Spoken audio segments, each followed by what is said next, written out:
Chapter 1595. Yu nodded and gave a more pertinent comment. Yes, it's a little bigger than my office. Muyaja was speechless. This little guy, he did not bother to hide the arrogance and insolence in his words. He had really surpassed his father. His son, while he was still studying business, was already managing a company. But I don't like business. I always feel that it looks a little lifeless. In comparison, I prefer things with a technological feel. As he spoke, he was suddenly attracted by a pile of documents on the desk. He could not help but reach out to take them.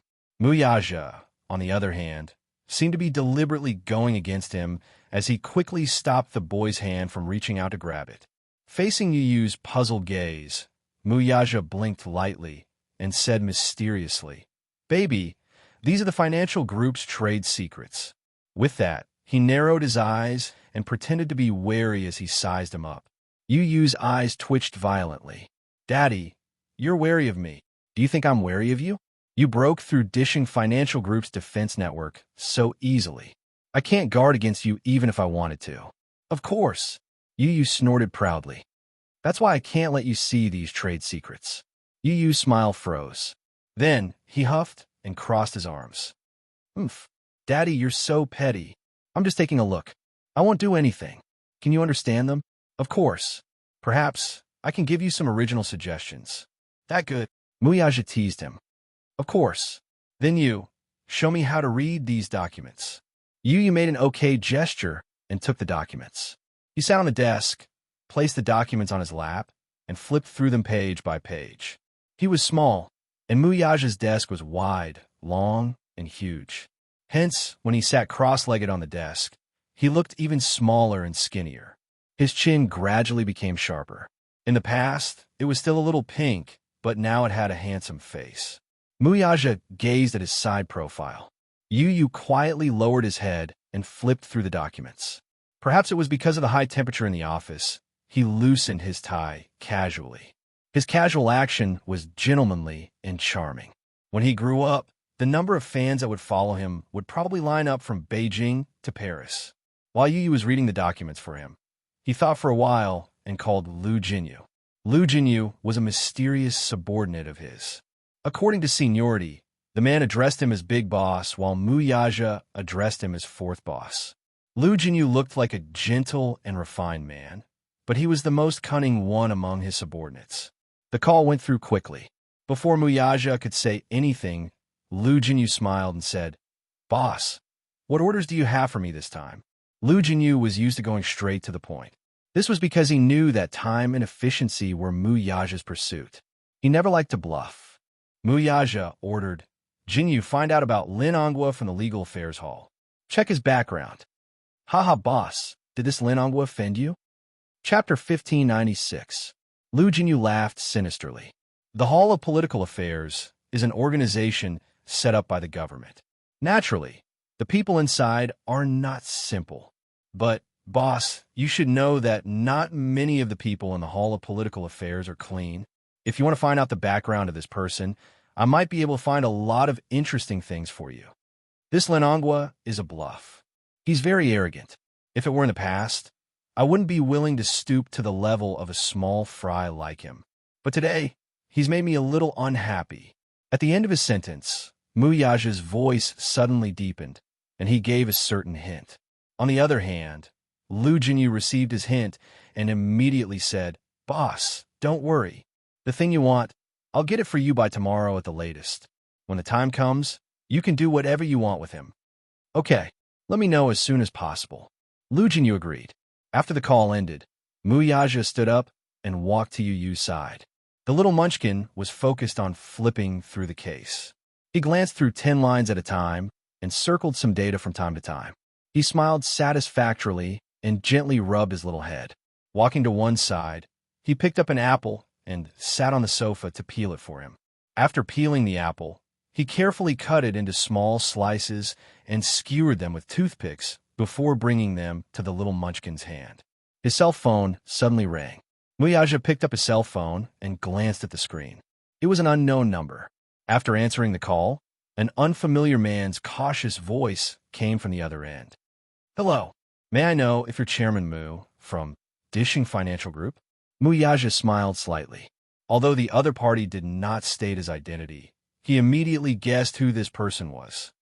As the head of the city hall, you're indeed very capable. But don't you think it's inappropriate to use your power to investigate my personal number? Jiang Hongwei was shocked. He thought to himself that this Muyaja was indeed not simple. He had already guessed who he was before he had even revealed his identity. At the same time, he felt guilty. In a moment of desperation, he had indeed used his power to investigate Muyaja's personal number through the internal network. However, Jiang Hongwei had been in the government for many years. He was also an old fox. He avoided the important points and dwell on the trivial points. He quickly avoided this topic. Chairman Mu, it's like this. Just now I got the news. I heard that your men are collecting information about Lin Onghua. I'd like to ask what's going on. Did he offend you? Jiang Hongwei was over 50 years old. To be able to sit in such a position as the City Hall director, he was definitely not an ordinary person. Even if there was a slight disturbance, he would be extremely alert. As soon as he gave the order and Lu Jinyu did something, the news reached Jiang Hongwei's ears. People like them had always been very sensitive to this kind of thing. They had called in a hurry just to sound out the situation. Muyaja couldn't be bothered to pay attention to him. He lazily asked, "What do you think?" His words had a deep meaning, but it made Jiang Hongwei even more worried. Chairman Mu, tell me, how did Lin Onghua offend you? Offend you? Muyaja laughed mockingly. I'm afraid it's not appropriate for you to ask me this question.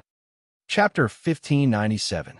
Muyaja said slowly, the people in the city hall are all so capable. Director Jiang, if you don't control your subordinates, you won't be able to protect yourself if something fishy happens to them. These words made Jiang Hongwei extremely anxious. For someone as experienced as him, he could naturally sense that something was amiss with just a few words. It seemed that Lin Onghua had offended the person he shouldn't have offended the most. However, he had already expected this to happen. His phone call was just to sound out Lin Onghua. Naturally, he didn't care about Lin Onghua. Still, after working together for so many years, some interests were intertwined. Jiang Hongwei was worried that Lin Onghua would be foolish enough to provoke Muyaja into a fit of rage. If that were to happen, the whole city hall would be wiped out in one fell swoop. It wasn't easy for him to climb to his current position. He had worked hard for more than 20 years and settled down in the political arena where there was a knife hidden behind a smile for many years to achieve the glory he had today. He couldn't just let someone drag him down and take him down from his position. For people like them, benefits were intertwined. Hence, when necessary, he had to cast aside all his relationships to prevent himself from falling into the water. That would not be worth the loss. Chairman Mu, it seems that Lin Onghua must have caused you trouble. I didn't mean anything else by making this call. I just wanted to ask, how are you going to deal with him? By the way, Chairman Mu, I hope that you won't implicate the innocent because of Lin Onghua. As he said this, Jiang Hongwei laughed awkwardly. Muyaja chuckled along, too, but he quickly stopped laughing. His voice deepened, but it was filled with an irresistible authority. Implicating the innocent? Let's see how you stand on this matter, Director Jiang. Anyway, this Lin Onghua isn't reliable. He uses his status to do whatever he wants. If you keep such a subordinate by your side, he will only harm you. As for how I'm going to deal with him, you don't have to ask. If you know what's good for you, you probably know what to do next. Jiang Hongwei was silent for a while on the other end of the phone. He suddenly understood and said with a smile, Chairman Mu, don't worry. I understand what you mean. Next, I'll do what you want me to do. After saying this, he thanked him profusely and hung up the phone. Less than 15 minutes later, Lu Jinyu called to say that an anonymous email had been sent to his mailbox. The email contained some evidence against Lin Onghua. How could a person like Lin Onghua not have any stains on him? For the time being, let's not talk about his corruption and bribery. Just the fact that he had embezzled a few bad assets through his connections with the government and business, and through his friends, he reinvested and rebuilt them. Moreover, the stolen money amounted to more than $1 billion, which was enough to send him to prison for the rest of his life. There was no need to think too much of him. Jiang Hongwei wasn't stupid. He was a shrewd person. Seeing Lin Ongwa's decline, he couldn't just sit by and watch. He also couldn't let himself be dragged down by him. Lin Ongwa was a very capable person. As his chess piece, he had also obtained many benefits for him. However, a chess piece was a chess piece after all. He had no value to be used, so he should be abandoned. Chapter 1598. He was a sly old fox. Since he was working with Lin Ongwa, he naturally had a backup plan. Muyaja said, "Since someone has sent you these documents, you should know what to do next." On the other end of the line, Lu Jinyu laughed inwardly. Jiang Hongwei is indeed a sly old fox. He's really good at adding insult to injury. This kind of person is not easy to control. Fortunately, I still have some evidence of his crimes in my hands.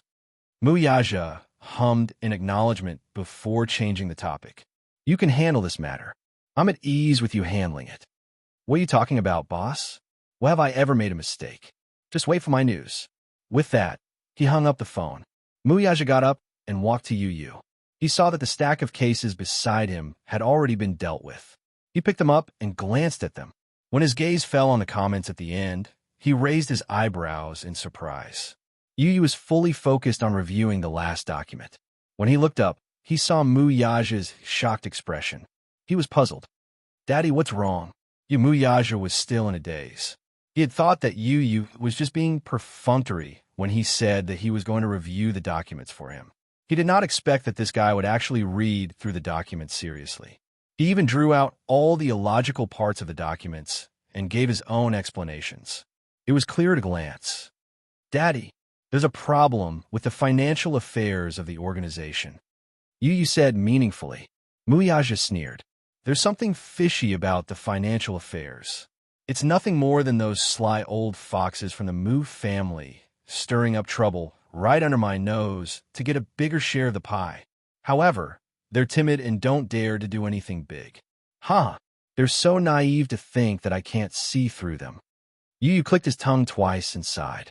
No matter how high a mountain is, it's still made of rocks.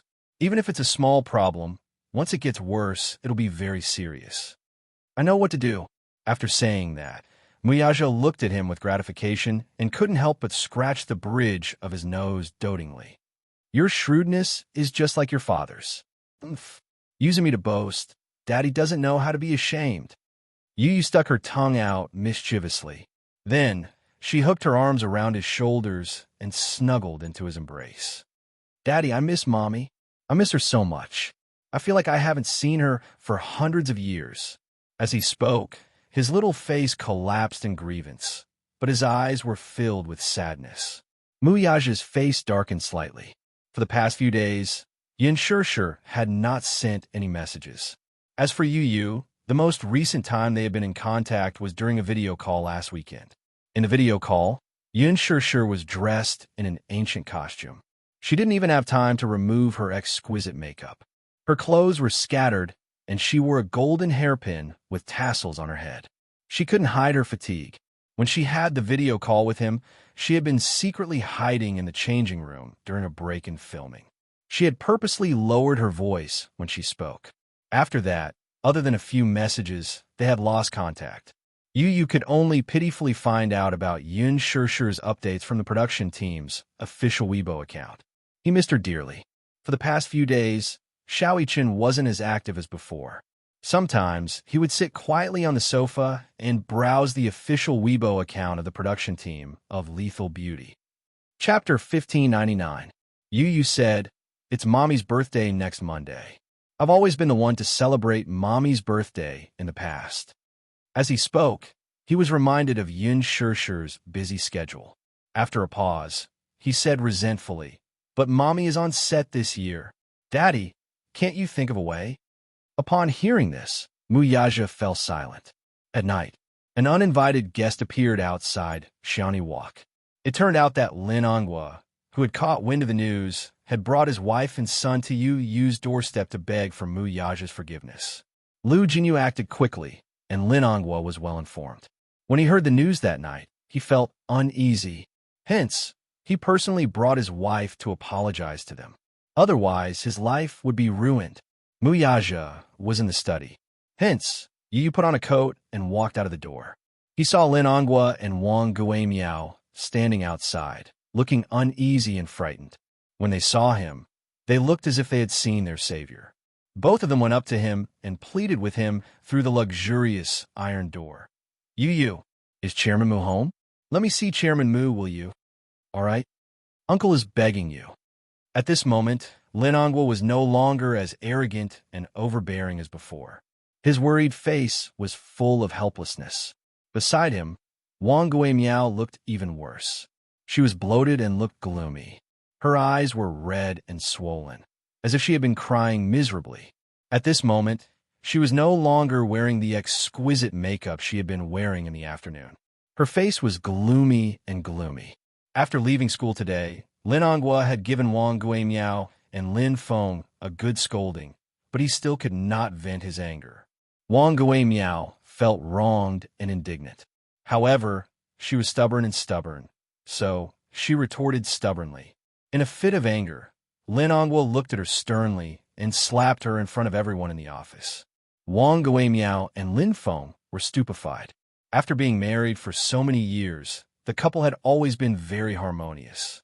The reason why Lin Onghua could be where he was today was because of the support of the Wang family. Therefore, even if there were many things about Wang Guimiao that made him unhappy, he still tolerated them. Today was the first time he had hit her. Wang Guimiao couldn't believe it. Filled with anger and grievance, she burst into tears in front of so many people. However, Lin Onghua didn't comfort her like before. Looking at her, he felt even more embarrassed. He had long lost his patience with her. Wang Guimiao did not study much. Not only was she uncultured, but she also had a low EQ, which caused him a lot of trouble. He had repeatedly warned her that there would always be someone better than her. When she was outside, she should not be too arrogant and domineering. Instead, she should keep a low profile. Given his position, he had to be careful in everything he did. The slightest carelessness could lead to a bottomless abyss. There was nothing wrong with keeping a low profile. How many people had died because of their high-profile style? However, Wang Guimiao did not understand this logic. Today, she had caused a huge disaster for him.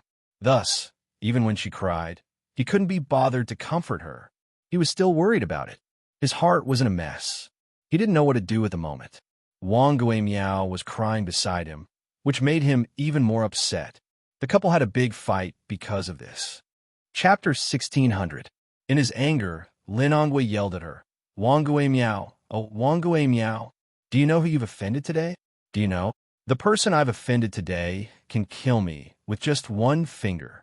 Perhaps with just one word from him, my great future will be ruined. She shouted disapprovingly. What are you afraid of? Don't you still have my family? Why are you so agitated?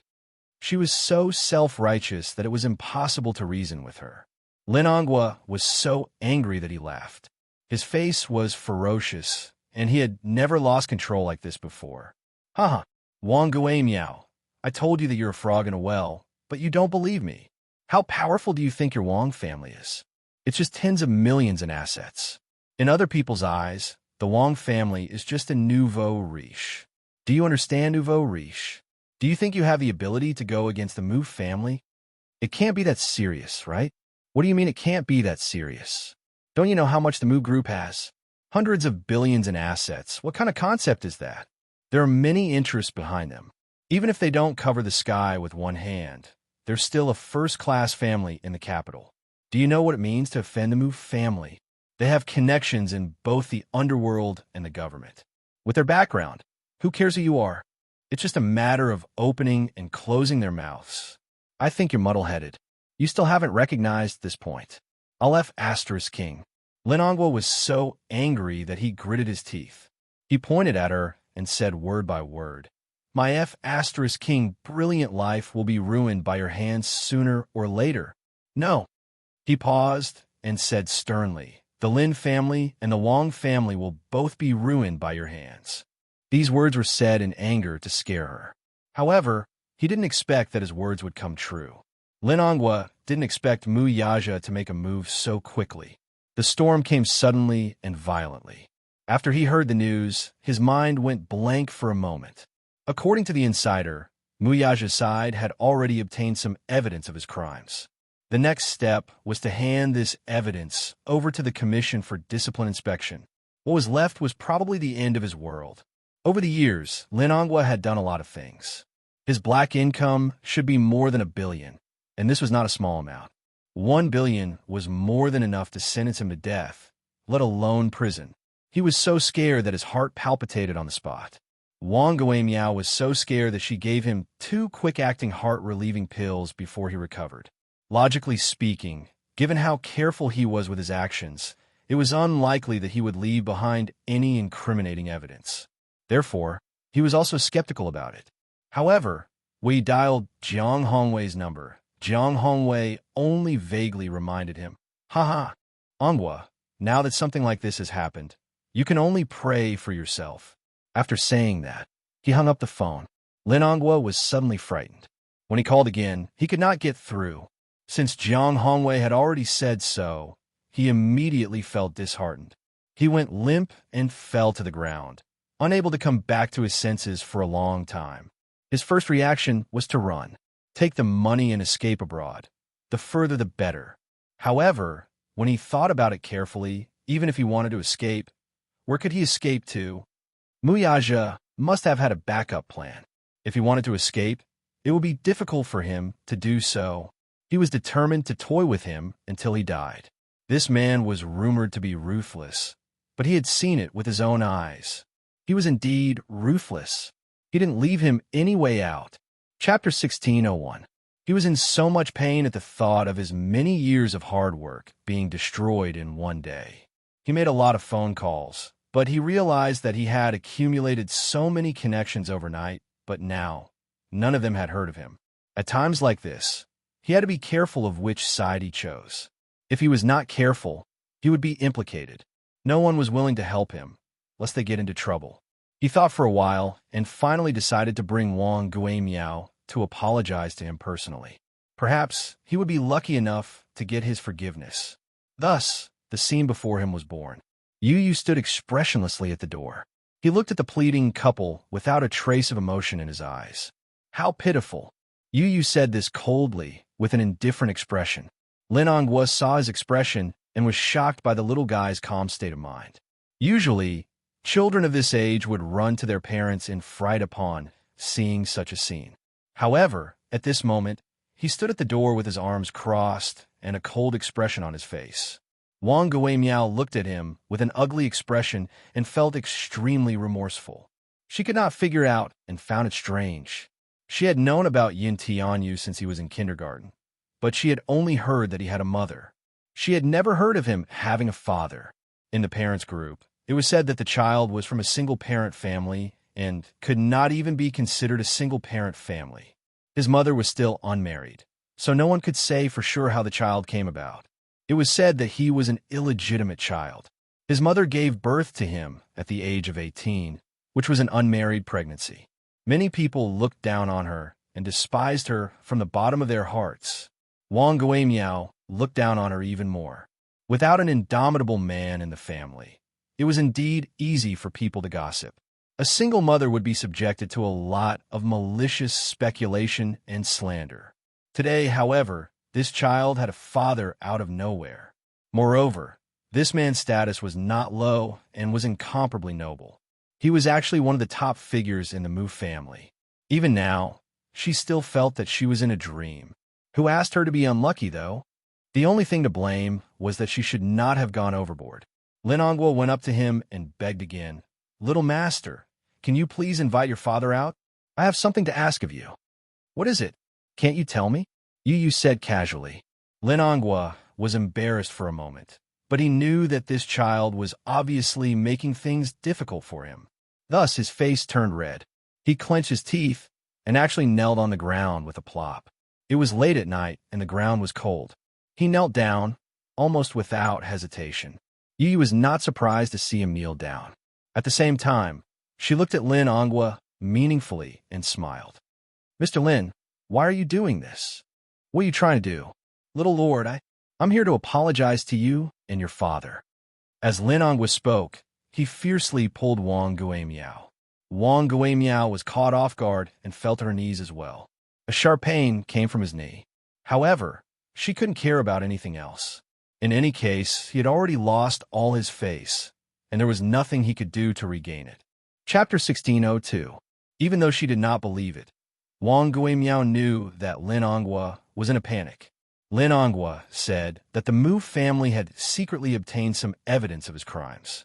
If they didn't take any action and beg the Mu family to be merciful, the only thing that awaited the Lin family and the Wang family would be death. Wang Guimiao knew a little about Lin Onghua's actions in the past few years. She knew that if the evidence of his crimes was in the hands of others, it would be as good as having his life in the hands of others. Hence, she did not care about her pride anymore. She knelt down and kowtowed as hard as she could under Lin Onghua's gaze. You, Annie was wrong. Annie was really wrong. Annie shouldn't have called you a little b*** starred. Annie shouldn't have listened to those rumors and humiliated you and your mother. Annie knows her mistake. Can you forgive me? Then, she kowtowed as hard as she could. She was really kowtowing. She knocked her forehead on the ground so hard that her skin was bruised. However, she did it on purpose. She wanted to put on an act for him to see. A little bruise was nothing. If she could beg the Mu family to be merciful, so what if she got bruised and bled a little? Yu yawned and said lazily, Okay, I know, I forgive you. Lin Onghua was overjoyed when he heard that. Really? Wang Guimiao was surprised. She looked up with her eyes wide open and smiled through her tears. She was in a sorry state, and her hair was disheveled. She looked disgusting. Yu did not want to look at her. Why should I be so calculative with an uncultured person? So now, all of you can disappear from my sight. Then, Lin Onghua and Wang Guimiao looked at each other in surprise. They did not expect that it would be so easy to give forgiveness. They had to admit that children were easy to trick. Just a little bit of self-injury, and she would be soft-hearted. Lin Onghua rubbed his hands and chuckled. He asked tentatively, Then that tainted evidence, what evidence? Yu raised her eyebrows in confusion. It's like this. Chairman Mu, can you plead for me? Ask him to be merciful and let me off. Don't hand over those things to the Commission for Discipline Inspection. Yu was confused. I don't know what you're talking about. It's so cold outside. I'm going home. Wait. Like a drowning man, Lin Onghua called out to him hoarsely and asked, Yu, didn't you forgive your uncle? Yes, that's right. Then can you ask your father to let me go? This doesn't seem to work. Yu's lips curled into a sinister smile. My daddy hates you. Lin Onghua froze. Beside him, Wang Guimiao's joy turned to sorrow. The smile on her face froze in an instant, and despair appeared in her eyes. Yu said slowly, No one can change my daddy's decision. I'm sorry, Uncle Lin. After that, he smiled elegantly like a little gentleman and turned to go back to the villa. The door slammed shut, completely isolating Lin Onghua and Wang Guimiao from begging for mercy. That night, it rained heavily. Lin Onghua and Wang Guimiao did not dare to leave. They insisted on kneeling at the door for the whole night. Yu ignored them. Chapter 1603. When the sun was about to rise, Yu got out of bed and opened the curtains, only to find the two still kneeling by the door. Wang Guimiao was in a daze and on the verge of collapsing as she leaned on Lin Onghua. After kneeling in the rain for an entire night, the two of them fainted on the ground. Not long after, they were carried away by the ambulance. Lu Jinyu was also very efficient. After sorting out the documents, he submitted the evidence of Lin Onghua's crimes to the disciplinary committee. Soon, the documents were issued. Lin Onghua was taken away for investigation. After the investigation, Lin Onghua was accused of corruption, embezzlement, collusion with illegal businesses, embezzlement of non-performing assets, and embezzlement of more than 1 billion yuan. This case caused a huge uproar. Even the Wangs were implicated and their family assets were destroyed. Of course, this was all in the future. Before the admission procedures were completed, it happened to be Friday. Yu asked Li Hanlon to drive him to the supermarket to buy some baking ingredients. He planned to bake a birthday cake for Yun Shishir when he got home. He was the one who had made the cake last year. However, at that time, he had just started baking and was not very familiar with it. Hence, the cake did not taste good. However, Yin sure liked it very much. This time, Yu secretly decided that he must bake a super delicious cake for Mommy's birthday. He would send it to Mommy when he visited her at work. When he got home, Yu rushed into the kitchen and skillfully separated the egg yolk from the egg white. He then mixed the egg white evenly with the egg whisk. He was already extremely familiar with this series of processes. In the past, he would often bake some small cakes as a snack. He used a mold to create a heart-shaped cake embryo and placed it in the oven. Then, he started to think about what kind of cake he should make. After much consideration, he decided to draw a cartoon version of the family portrait on the cake. When Muyaja got home, he heard some noises coming from the kitchen.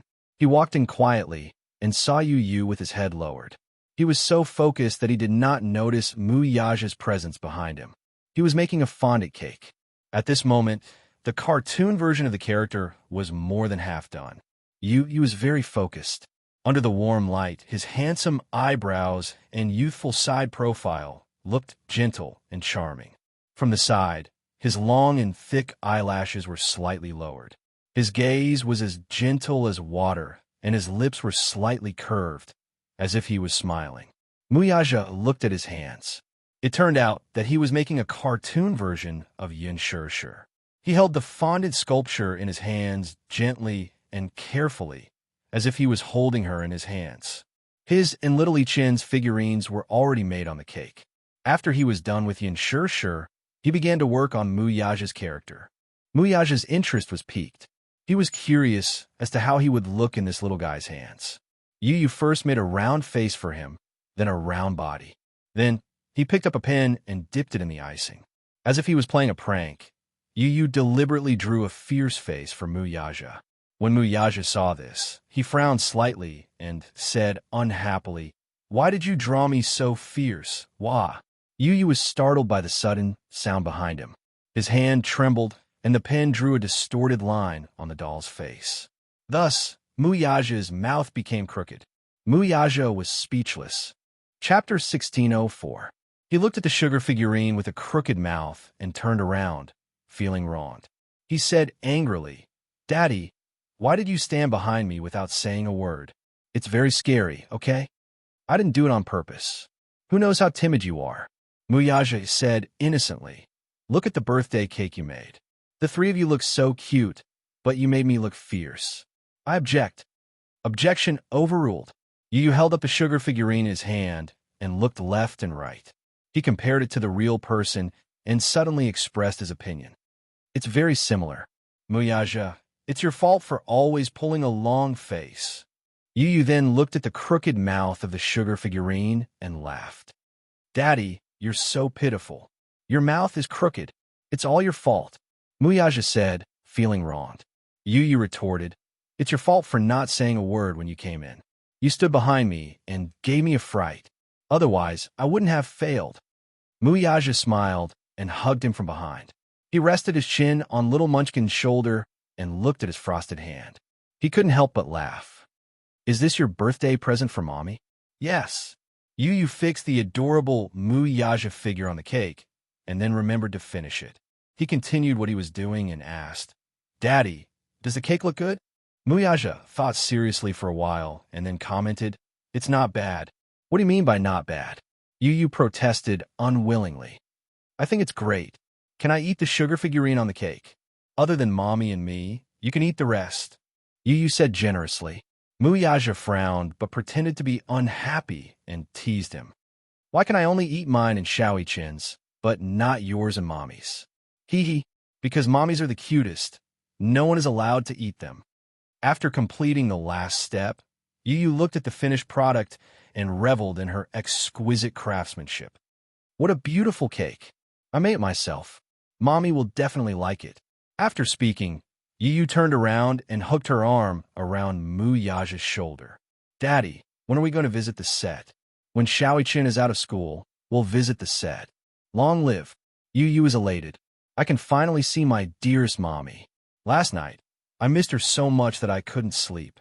Mommy must have forgotten that today is her birthday. I must give her a birthday surprise from the sky." Muyaja scratched his nose affectionately. Okay. When Xiao Chen came home from school at 3 o'clock, he saw Yu placing the finished cake in the kitchen. He went over and looked at it for a long time. He was so hungry that he almost drooled. He turned around and ran over to Yu, chirping happily like a little bird. Yu, did you personally make that birthday cake for Mommy? Yes, I made it. Yu was very pleased with herself. Xiao Chen was very hungry. He pestered him and asked, "When are we going to visit her at the set?" Last night, the three of them had discussed that on her birthday, they must visit the set and give Yin Shir a birthday surprise. The two little lads were so excited about their birthday that they couldn't sleep well. Chapter 16:05. Yu snorted. Mommy will definitely like my cake more. Xiao Chen whimpered and looked down pitifully. Yu, you're a bully. Are you saying that my present isn't nice? I can't help it. It's your fault for being so stupid. But you're so stupid, so you've already improved a lot. Xiao Chen wagged his tail again. Really? I think so too, hee. Then he pestered Mu Yaja and asked, Daddy, what birthday present did you prepare for Mommy? Mu Yaja smiled deeply and pressed his slender fingers against his lips, pretending to be mysterious. Xiao Chen shouted, Stingy. Daddy is so stingy. Just as Yu had expected, Yin Shir had indeed forgotten that it was her birthday today. She was completely unaware of the upcoming birthday surprise. Early in the morning, she rushed to the set, changed into an ancient costume, put on makeup, and participated in the filming. The sun was shining brightly these few days, so there were many outdoor scenes. Yin Shir was inevitably nervous because it was her first time using a wire. On the set, Director Gu and the martial arts master were nervously discussing the upcoming wire scene. Yin Shir changed into a pink silk dress. The next scene was her encounter with the male lead, Yin Cheng, played by Hua Jin. In the plot, the prince's mansion was holding a birthday party. Qin Shuiyao, who was playing the role of Qin Shuiyao, climbed a tree to pick up a kite. She accidentally slipped and fell from the tree. The male lead appeared and saved her. When the two met, Qin Shuiyao fell in love with Yun Cheng at first sight. There were two scenes today. One was between Yin Shir and Hua Jin, and the other was between Yin Shir and Lin Ji. Yin Shir changed into her costume and was familiarizing herself with the camera position. Positioning was very important when filming, so she had to familiarize herself with it in advance. In addition, she was worried that she would not perform well in the wire scene and was under a lot of pressure. Suddenly, there was a fierce commotion on the set. Yin Shir turned around and saw countless flashing lights. It turned out that Lin Ji had changed into her costume and appeared on the set. Today, there were many reporters visiting the set. However, as the media, the main visitors were naturally the female lead, Lin Ji, and the male lead, Hua Jin. The audience was looking forward to the collision and sparks between the number one young man in ancient costumes and the number one actress in ancient costumes. Therefore, as soon as Lin Ji appeared on the set, all the reporters were on the move. They aimed their cameras at her and flashed wildly. Many other actors and actresses were looking at Lin Ji enviously. As expected of Lin Ji, as the female lead, she has so many media reporters visiting her. How glorious! A female supporting character sighed with envy. Oof. Who knew if these reporters were hired by her? Lin Ji hasn't been in the limelight recently. She's not even as popular as Yin Shir. These reporters might have been hired. Another supporting character cursed inwardly. Along the way, Lin Ji's appearance caused a stir on the set. She seemed to enjoy the sensation and smiled at the reporters from time to time. She seemed to have come prepared. She had on exquisite makeup and was posing and flirting under the flashing lights. All the reporters surrounded her excitedly and handed microphones to her from time to time to interview her. Lin Ji noticed that Yin Shir was also looking at her. The corners of her mouth curled up and her eyes revealed a smug look, as if she was silently showing off. Yin Shir frowned. This Lin Ji. Chapter 16:06. Didn't she know that her pretentious appearance made her look like a clown? She turned around and continued reading her script. Gu Xiaoyang heard the commotion and turned around abruptly. He frowned when he saw Lin Ji surrounded by reporters. Director Gu had a strange temper. He was very particular about the rules of the set. During filming, he strictly forbade any form of visits, let alone a high-profile one like Lin Ji's. If the media were to enter the set during filming, it would be detrimental to the set. It wasn't that they weren't allowed to visit the set, but they were filming and were not allowed to do anything unrelated to the filming. Old Zhang, where did these reporters come from? Director Gu asked with a frown. The script editor shook his head. Director Gu slammed the table and said angrily, "Didn't I order time and time again to seal off the set during filming and not allow any media or fans to enter? Director Gu, I've already sent people to seal off the set. I don't know what's going on either." Director Gu threw down his script and walked up to Lin Ji. He waved his hand and said, "Now is not the time to visit the set. Get lost." Director Gu was known for his fiery temper. The reporters didn't dare to offend him, so they scrambled away with their equipment at his command. Lin Ji was left behind with an awkward expression. Director Gu Xiaoyang didn't wait for her to explain and scolded, "Shut up. Lin Ji, didn't I warn you not to cause any trouble on set? You're acting in my film as the female lead. Do you think you're good at acting? Or do you think you're so good that you could be so lawless and arrogant on set? How dare you let the reporters in during filming? Don't you know that I hate it when outsiders come in during filming?" Director Gu didn't give Lin Ji any face in front of everyone. Lin Ji's face turned green and red. She was extremely embarrassed. "Director Gu, you've misunderstood me. I don't know how these reporters got in." "You don't know?" Director Gu sneered. "Don't you know best how they got in? Why are you acting dumb in front of me? Do you think I'm easy to fool? Are you a best actress? Or an A-lister? Why did those reporters only take pictures of you and not the others? Do I have to be more straightforward? Why did you disregard the interests of the crew and consider the feelings of others? Have you considered my thoughts?" Gu Xiaoyang mercilessly exposed her in front of everyone, making Lin Ji even more embarrassed. The supporting actress who had guessed that Lin Ji had hired a reporter to visit her on set sneered. "I knew it." "Huh." Lin Ji still wanted to explain. Gu Xiaoyang didn't want to listen to her excuses. "Look at your face. What the hell is that makeup on? Didn't I ask the makeup artist to do willowy eyebrows and cherry lips for you? Take a look at yourself and look in the mirror." Lin Ji hired a reporter to visit her at work. In order to look more photogenic, she especially asked the makeup artist to put on Korean-style makeup. Gu Xiaoyang scolded her harshly. Lin Ji felt too ashamed to show her face. Director Gu. Lin Ji's eyes were misty with tears, and she was about to cry. She deliberately acted pitiful in order to gain Director Gu's understanding. Chapter 16:07. Lin Ji, I'm warning you for the last time. Don't play any more tricks. If you anger me, I don't care if you're the female lead or not. I'll cut you into a side character. Hee hee. I'll also give you a heads up while I'm at it. Anyway, the filming has just started, so it doesn't matter even if I kick you out of the cast. Don't blame me for falling out with you when the time comes. Anyway, the female lead in his heart was never this actress. If she were to play any tricks again, he did not mind kicking her out, and replacing Yin Shishir with her was exactly what he wanted. Yin Shishir was the Qin Changle in his heart. Not only did she look good, but her acting skills were also better than the actress's. Alas, the actress was one step ahead and snatched the role from him. Gu Xiaoyang was still sulking because of this matter. Lin Ji's financial backer had invested a lot in the movie, so director Gu suppressed his anger. "Go wash my makeup and redo it," Gu Xiaoyang said and left. Under the mocking and curious gazes of the crowd, the actress could only grit her teeth awkwardly and return to the dressing room unhappily to do her makeup. The director walked over to Yin Shishir, who was seriously reading the script. He nodded in satisfaction when he saw that she was focused on it. Only then did he return to discuss the wire arrangement with the martial arts director. Mushi happened to be delivering water to Yin Shishir.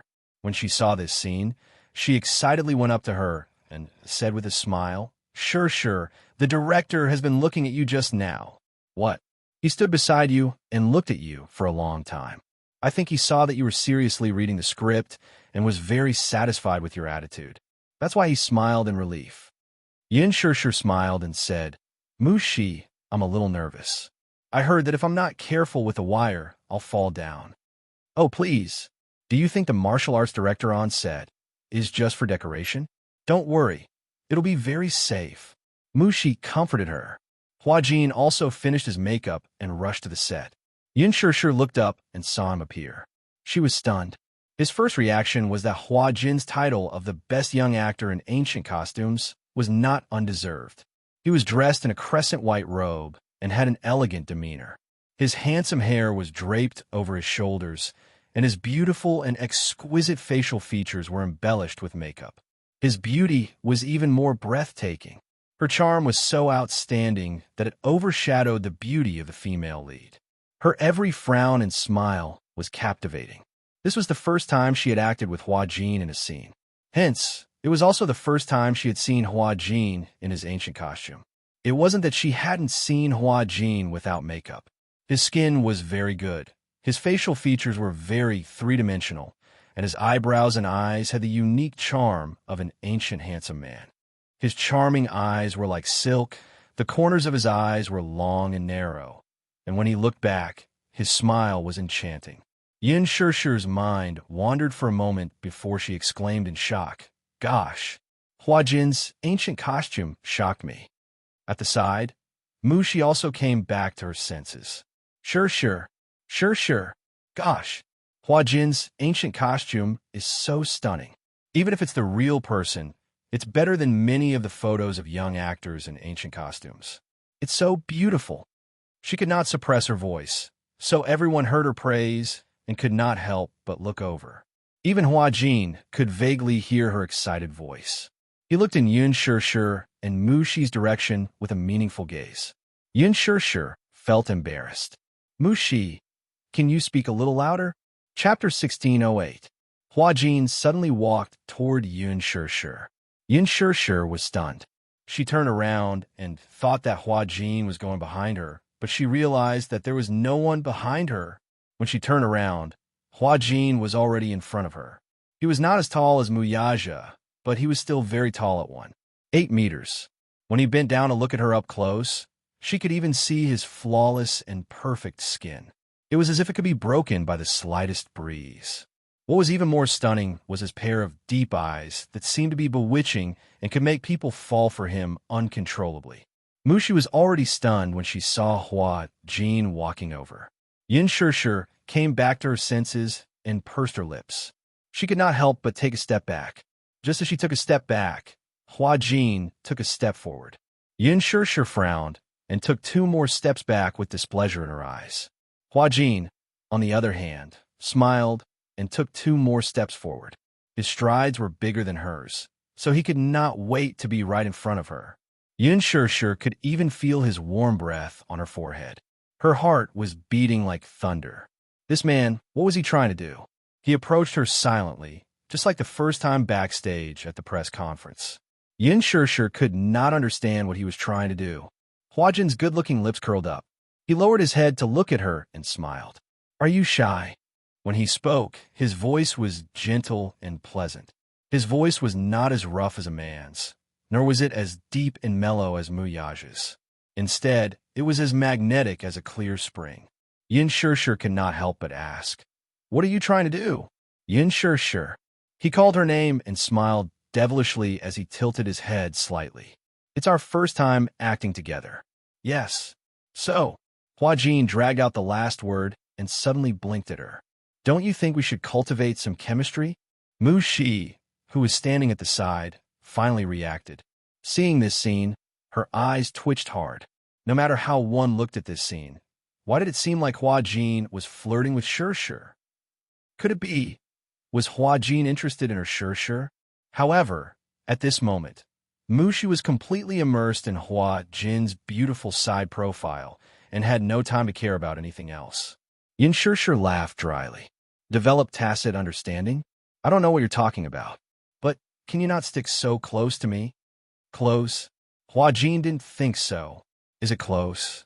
Men and women don't know what they're doing. It's best if we keep our distance."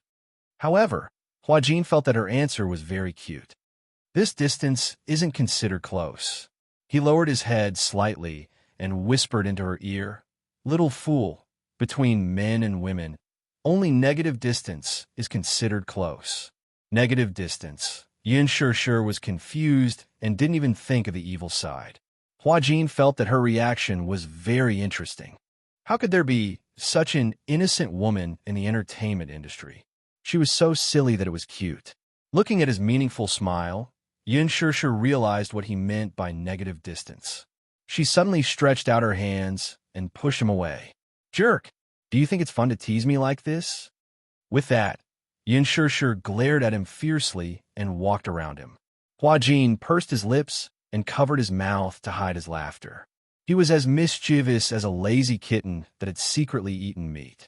He relentlessly chased after her and followed behind her. A strand of his handsome hair hung by his ear, making his skin seem even fairer than snow. Chapter 1609. Hua Jin's voice was as gentle as a clear spring, youthful and magnetic. He was very close to her. No matter how Yin Shishir tried to avoid him, he would still come up to her and stick to her side. Mushi came back to her senses abruptly and followed him. There were many supporting roles and extras on the set.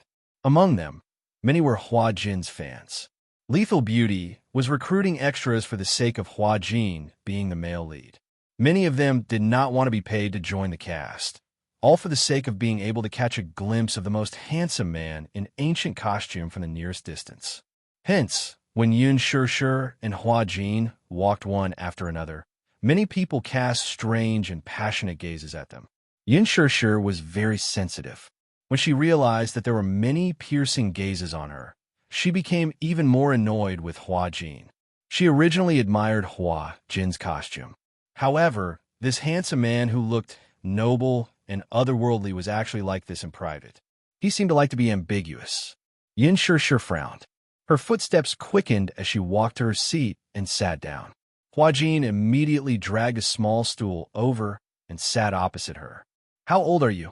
Yin Shishir flipped open the script and ignored him. Her indifference did not make him retreat. Instead, Hua Jin's eyes were filled with interest. Shishir, pay attention to me. Yin Shishir looked up and glared at him with a distant gaze. Shishir is not for you to call me that. Hua Jin, please keep a distance from me. Hua Jin's eyes lit up when he heard this. He smiled slightly. Shishir, you're finally talking to me. Why do you want me to keep a distance from you, though? He lazily propped his chin with both hands, his beautiful eyes smiling. I don't want to keep a distance from the person I like. Hua Jin, you haven't started filming yet. Yin Shishir suppressed her anger and turned around, not wanting to talk to him. Go away and don't bother me. Shishir, you're so cold to me. Hua Jin leaned forward slightly. Looking at your asterisk appearance. Are you even 20 years old? Mushi passed a blanket to Shishir from the side and said with a smile. Shishir is already 24. Seeing that she had been betrayed, Yin Shishir turned pale with fright. She raised her head abruptly and glared at her assistant. Mushi knew that she had misspoken and bit her lower lip in frustration. Hua Jin's eyes widened slightly when he heard this. 24 years old? Then, she was about to reject him when he sweetly called out, Sister, this man. Yin Shishir sucked in a deep breath of cold air. She could not hold it in any longer. Ever since she joined the production team, she had always kept her manager's words in mind to keep a distance from Hua Jin. She did not know what kind of demon was in this man's mind, but whenever he saw her, he would stare at her with an unfathomable gaze. Now, he even took the initiative to tease her. She could not chase him away. Did he not know how to read people's expressions? Couldn't he tell that she was annoyed with him? The moment the other supporting actresses saw Hua Jin, they surrounded him with adoration. Hua Jin's beauty could move anyone's heart. Hence, many people on the set wanted to strike up a conversation with Hua Jin. However, Hua Jin seemed to be aloof to everyone, so they knew that they were not interested. Now, they saw Hua Jin taking the initiative to chat with Yin Shishir, but Yin Shishir ignored him. Chapter 1610. Therefore, they mustered their courage and walked forward, surrounding Hua Jin and Yin Shishir in the middle, trying to blend in with them. Hua Jin, you look so beautiful in ancient costume. Hua Jin, I'm your little fan. I've been following you since you debuted. The supporting actresses blushed and clenched their fists, clearly nervous. Just as they were eagerly anticipating his reply, he merely propped his chin on his hand and gazed at Yin Shishir's face with a wide smile. It was as if he had not heard their attempts to strike up a conversation with him. Instead, he persistently asked, "Sister, sister, why are you ignoring me?" Yin Shishir couldn't take it anymore. "Hey, who's your sister?" "You." Hua Jin's beautiful eyes lit up. "You're my sister, Shishir, yeah. Stop fooling around, okay?" Yin Shishir looked like she was about to break down. "I'm very busy. I have to memorize my lines. Today's filming is a scene between you and me. We can practice our lines." Yin Shishir frowned, but heartlessly rejected. "No, why not?" Yin Shishir was about to flare up. She suddenly looked up and said in a slightly heavier tone, "Hey, Hua Jin, you're so annoying. I'm busy memorizing my lines. Can you stop bothering me?" Hua Jin was stunned. Then an extremely hurt expression appeared on her face. She looked pitiful, and her peach blossom eyes turned slightly red. The supporting actresses were originally immersed in the awkwardness of Hua Jin ignoring them. But when they saw Hua Jin being wronged and helpless, they immediately felt pity for her and accused her with righteous indignation. "Hey, Yin Shishir, don't go overboard. Why are you bullying Hua Jin like this?" "Exactly. Big brother Hua Jin was kind enough to help you rehearse your lines. It's fine if you don't appreciate it, but you're being so aggressive and bullying big brother Hua Jin. What's the meaning of this? Oomph. Don't you know that even though she's a newcomer who just debuted, her background is much better than ours? So now, she knows how to act like a big shot." Hee. Hua Jin didn't put on any airs and kindly wanted to practice with her, but she pretended to be reserved and embarrassed Hua Jin in front of everyone. "That's too much." Mocking voices rose one after another. Mushi cannot take it anymore. With her hands on her hips, she defended. "Hey, what are you doing? What does it have to do with you? You don't have to worry about sure. Have you memorized your lines? Are you familiar with the positioning? If you're so free, then wait for one more shot if you're so capable. Don't NG." Yun Shishir pressed the back of her hand. "That's enough." Mushi, pausing for a moment, she turned around and looked at the cold faces around her. She sneered, "My background is none of your concern. If you have the time, you should worry more about yourself, all right?" Everyone was stunned. They gritted their teeth and were about to retort when they heard Yin Shishir say, "Can you not block me?" "You, hey." Hua Jin suddenly spoke. Seeing him speak, a supporting female character immediately said agitatedly, "Hua Jin, don't lower yourself to her level. She thinks she's a big shot and doesn't care about you at all." Hua Jin impatiently cut her off. "What does it have to do with you?" Supporting female character. Hua Jin's face suddenly darkened. "I like her personality. This has nothing to do with you guys. Get lost." Chapter 16:11.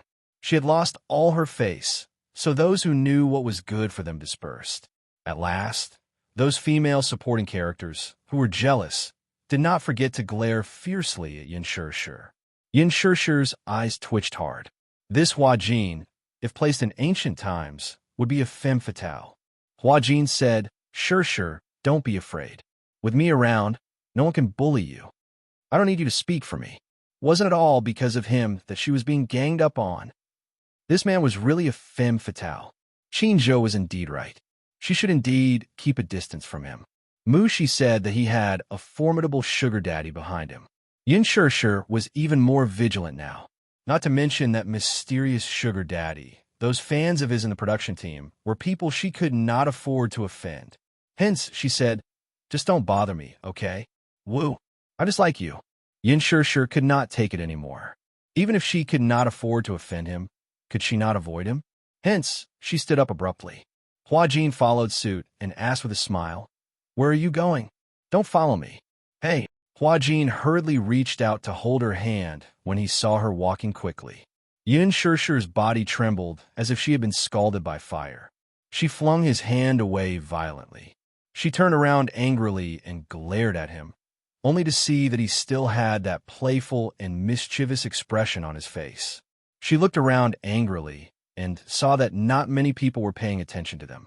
She calmed down and asked with gritted teeth, "What is your purpose? Motive?" Huajin tilted his head and pondered for a moment. His lips suddenly curled into a mischievous smile as he leaned closer to her. His ambiguous breath brushed against her cheek. "Is wanting to sleep with you consider my motive?" With a loud bang, Yin Shishir's head seemed to explode. What did he mean?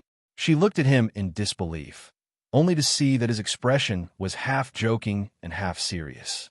She couldn't tell from his tone whether he was serious or joking. But this wasn't a joke, was it? Yin Shishir widened her eyes in shock. "You." She suddenly stretched out her hand and pushed hard. Huajin was caught off guard and was pushed to the ground.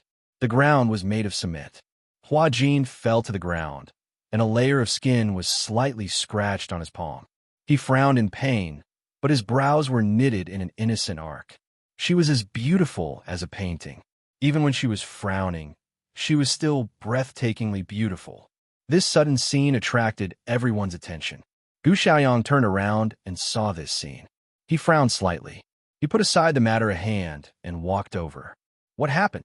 Yin Shishir was stunned for a moment. She had lost her mind in a fit of anger and did not expect to have such a strong hand. For a moment, she did not know how to answer. "Director Guhi, what happened?" "Nothing." Huajin got up from the ground, brushed off the dust on his body, and smiled lightly. "I was just fooling around with Shishir." Gu Xiaoyang glanced at him with a sullen expression. The corners of his mouth moved slightly, as if he wanted to say something, but in the end, he did not say anything.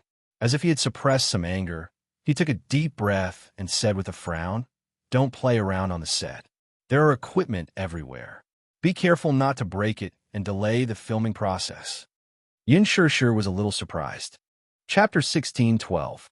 Gu Xiaoyang wanted to protect her, so he warned Huajin not to cause any more trouble. Huajin glanced at Yin Shishir and then at Gu Xiaoyang before pursing his lips. "Got it. Director Gu. Go and get ready. Your scene with Yin Shishir is about to start," Gu Xiaoyang instructed. Huajin reluctantly hummed an "oh" and nodded. However, the moment Gu Xiaoyang turned around, he suddenly leaned forward and planted a kiss on Yin Shishir's cheek.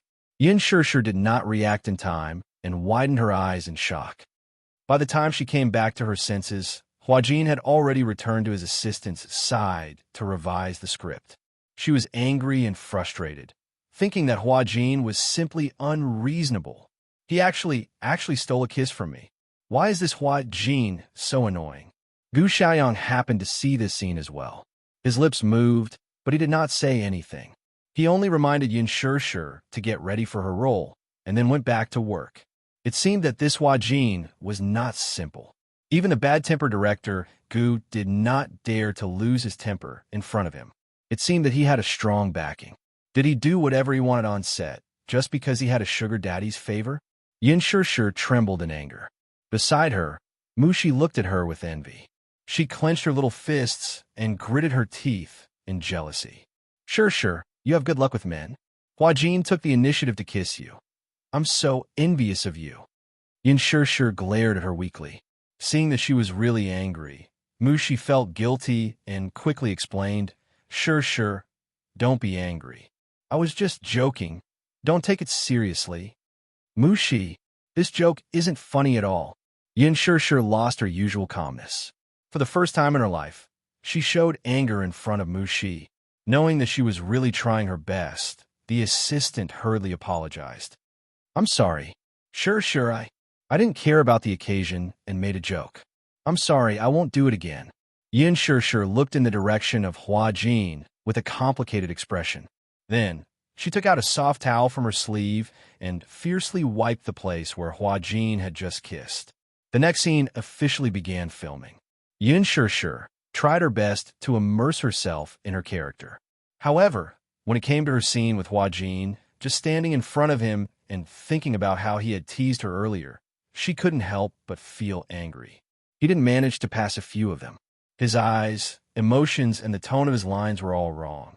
It should have been an expression of incomparable adoration, but the camera caught a trace of annoyance in her eyes. Because of this, Gu Xiaoyang completely lost his temper and scolded Yun Shirshir in front of everyone. Lin Ji finished her makeup and rushed to the set. When she saw Yun Shirshir in a sorry state, she was secretly delighted. Serves her right. Seeing Yun Shirshir being scolded so harshly, she openly mocked her. Yun Shirshir felt aggrieved. In the end, Gu Xiaoyang lost his patience and stopped filming for this scene. He waved his hand and said, "You're not even in the right mood. Why are you wasting my time? Everyone's time is precious. You spent so much energy on the script, and in the end, you acted like this. Who are you trying to fool?" With that, he waved his hand and dismissed Yun Shirshir. Yun Shirshir felt that her condition had been ruined, so she asked for leave from the director and went back. This Hua Jin is really despicable. Chapter 16:13. Damn it. If it wasn't for him, she would have been able to perform well. Yun Shirshir was so angry that when she returned to the hotel, she was still a little depressed. She was a perfectionist. When she was filming, she hoped to get the director's approval. She had worked so hard, but because of Hua Jin, all her preparations had gone down the drain. Yun Shirshir changed in her casual clothes and sat on the bed. Her anger had yet to subside. The doorbell suddenly rang. She frowned, got up and walked to the door. Through the peephole, she saw a man in a suit standing at the door. His posture was elegant and respectful. Standing behind him were two elegantly dressed women. They were holding a set of things in their hands. Through the peephole, she couldn't see clearly. Yun Shirshir asked warily, "Who is it?" The man replied, "Miss Yun, please open the door. I was sent by Chairman Mu to bring you to a place." Yun Shirshir hesitated for a moment. Seeing that this man didn't look like a dangerous person, she opened the door. Just as she opened the door, the man saw her and bowed in a gentlemanly manner.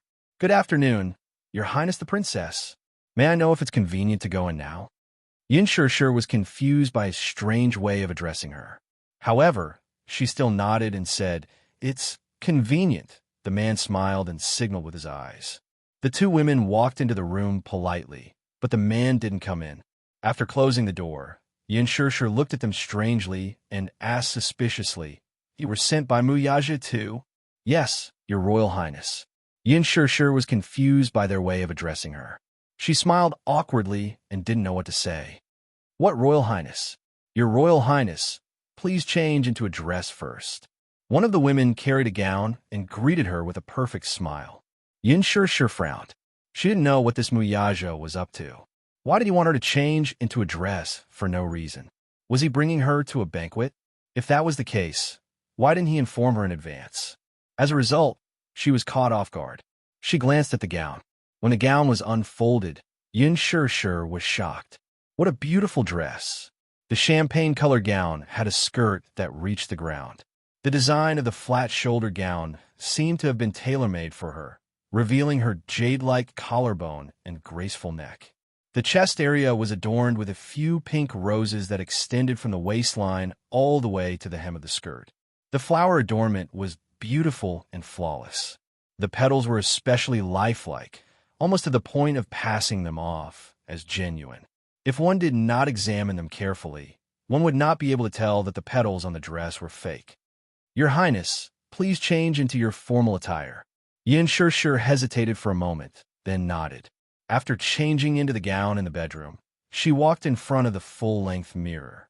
She was like a flower fairy standing in the mirror, refined and beautiful. The two women went up to her and helped her to the dressing mirror. One was in charge of her hair, and the other was in charge of her makeup. An hour later, she was dressed up like a princess from a fairy tale, noble and elegant. Yun Shirshir looked at herself in the mirror. The person in the mirror really looked like a princess from a fairy tale movie. But this dreamy crystal makeup was not suitable for a banquet. Chapter 16:14. Through the window, the scenery of the street flashed by quickly. She didn't know where the car was taking her. She was in a daze the entire way. When she got out of the carriage, the sky was getting dark and the night was beautiful. When she lifted the hem of her dress and got out of the car, the scene in front of her shocked her greatly. The carriage stopped at the entrance of Fairy Tale Valley. Fairy Tale Valley, a theme park that looked like a fairy tale wonderland. Yin Shirshir had brought you here before, so she had a deep impression of Fairy Tale Valley. Fairy Tale Valley was closed for a period of time because of the shooting incident. After some repairs, it was put back into operation. However, at this moment, the Fairy Tale Valley in front of her eyes was completely different from the one she remembered. The night was getting late, and the moonlight was like silver in the starry sky. Under the illumination of the starry sky, the iconic castle of Fairy Tale Valley stood in the distance between the canyons. It was resplendent and majestic, just like a medieval European royal castle. It was retro and luxurious, and it was magnificent as the lights constantly changed colors. The huge Fairy Tale Valley was surrounded by a classical and romantic atmosphere. There was a crystal carriage parked at the entrance. The attendant stood beside the white horse respectfully and gently welcomed her. "Your Highness, beautiful princess, please get on the carriage." Yin Shirshir was slightly stunned when she saw the hand reaching out to her. Her brain stopped working for a few seconds before she slowly reached out and allowed the attendant to welcome her into the crystal carriage. This is what's going on. Yin Shirshir sat in the carriage, her thoughts still in a mess. Everything happened too suddenly. She was still in a daze and didn't know what was going on. The crystal carriage passed through the garden path that was covered with pink rose petals. Yin Shirshir was stunned, but she was stunned by the dreamy scene in front of her. She couldn't help but lean against the window and enjoy the fragrant breeze. So beautiful, so dreamy. It was really like a dream. The breeze blew, and the petals on the ground were swept up, invading her face. Yin Shirshir brushed her face with her fingertips and gently rubbed the petals on her face. She sniffed lightly, and the fragrance assailed her nose. On the road, there were many tourists coming and going. When the crowd saw the crystal carriage approaching, they all widened their eyes in amazement. They looked at Yin Shirshir, who was sitting on the crystal carriage, with jealousy. Some of the young girls couldn't help but chase after the carriage as they were pleasantly surprised. Wow, it's a crystal carriage. I've only seen this kind of carriage in fairy tale movies. It was a real crystal carriage, so beautiful. I want to sit down too. The woman in the carriage is so beautiful, like a princess. She looks like a flower fairy. There are so many flower petals on her body. How mesmerizing. This woman looks a little familiar. I feel like I've seen her somewhere before. When Yin Shirshir heard this, she was so shocked that she retracted her head back into the carriage. The crystal carriage slowly passed through the romantic garden arch, and a huge Ferris wheel came into view. Under the background of the bright starry sky, the huge Ferris wheel slowly rotated along with the music. The attendants helped Yin Shirshir down from the crystal carriage. In an instant, it was as if several beams of light from the sky were projected onto her body. The beautiful lights surrounded her, so much so that when she stood in the middle of the bright light, it made her surroundings seem dark. Chapter 16:15. For a moment, she couldn't see her surroundings clearly. She took a small step forward, but the light followed her. Yin Shirshir stopped in her tracks and was a little surprised. Just as she was at a loss of what to do, she suddenly saw a tall and slender figure slowly walking towards her from not far away. Yin Shirshir widened her eyes. Standing in the light, she couldn't see clearly. In her curious and surprised gaze, a man in a snow-white suit appeared in front of her like a god. His tall and handsome figure pierced through the light and appeared in front of her. "Moo!"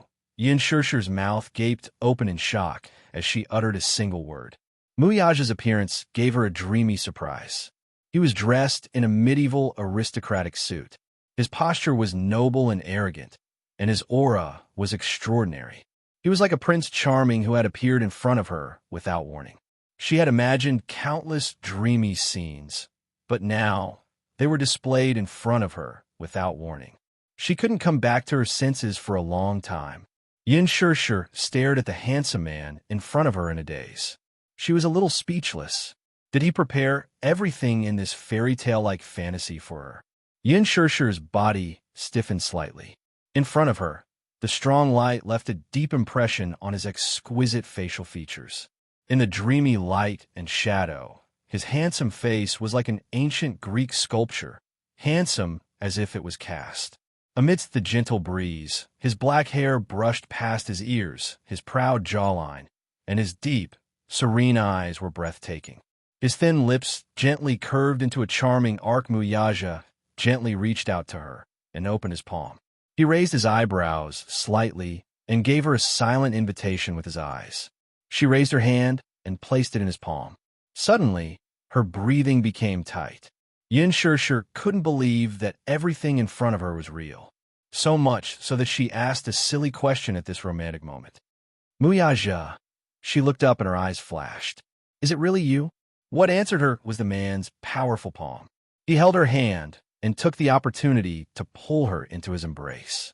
Yin Shishir was caught off guard and fell into his embrace. Her swaying body was supported by his strong arms. She raised her head and looked into the man's deep and doting eyes. Little fool, it's me. Little fool, it's me. This intimate and affectionate form of address made her slightly startled. Just a few hours ago, Huajin had called her that. She felt impatient and didn't like him calling her that. However, when Muyaja called her little idiot, it actually made her feel a trace of warmth and sweetness in her heart. Yin Shishir still couldn't believe everything in front of her eyes. She was afraid that in the blink of an eye, she would wake up from her dream. When she woke up, she would still be on set, sitting in a deserted hotel. She couldn't help but stretch out her arm and gently wrap it around his waist, greedily longing for this moment. Behind them, the Ferris wheel stopped. Muyaja grabbed her chin and dotted her lips. He asked gently, "Do you like the Ferris wheel?" Yin Shishir nodded and pursed her lips into a smile. "I like it. Do you want to sit?" "Yes." Muyaja smiled and held her hand as they boarded the Ferris wheel. There were only two of them on the huge Ferris wheel. Chapter 16:16. As the Ferris wheel slowly rose into the air, the spectacular scenery of Fairy Tale Valley could be seen. The two of them sat in the spacious cabin, and Yin Shishir looked very surprised. "Muyaja, did you prepare all these?" Muyaja saw her childlike expression and couldn't help but laugh. "Is this your first time?" "Yes." Yin Shishir's expression changed slightly, and she looked a little lonely. She pursed her lips dejectedly. "This is my first time. I've never had the chance to sit here before. It's rare to come to a place like an amusement park." He leaned back gracefully. "Do you like it?" Yin Shishir smiled in satisfaction. "I like it. I really like it." In the hearts of young girls, there was always a princess dream. They dreamed of becoming the prince in their hearts. Cinderella. Yin Shishir was no exception.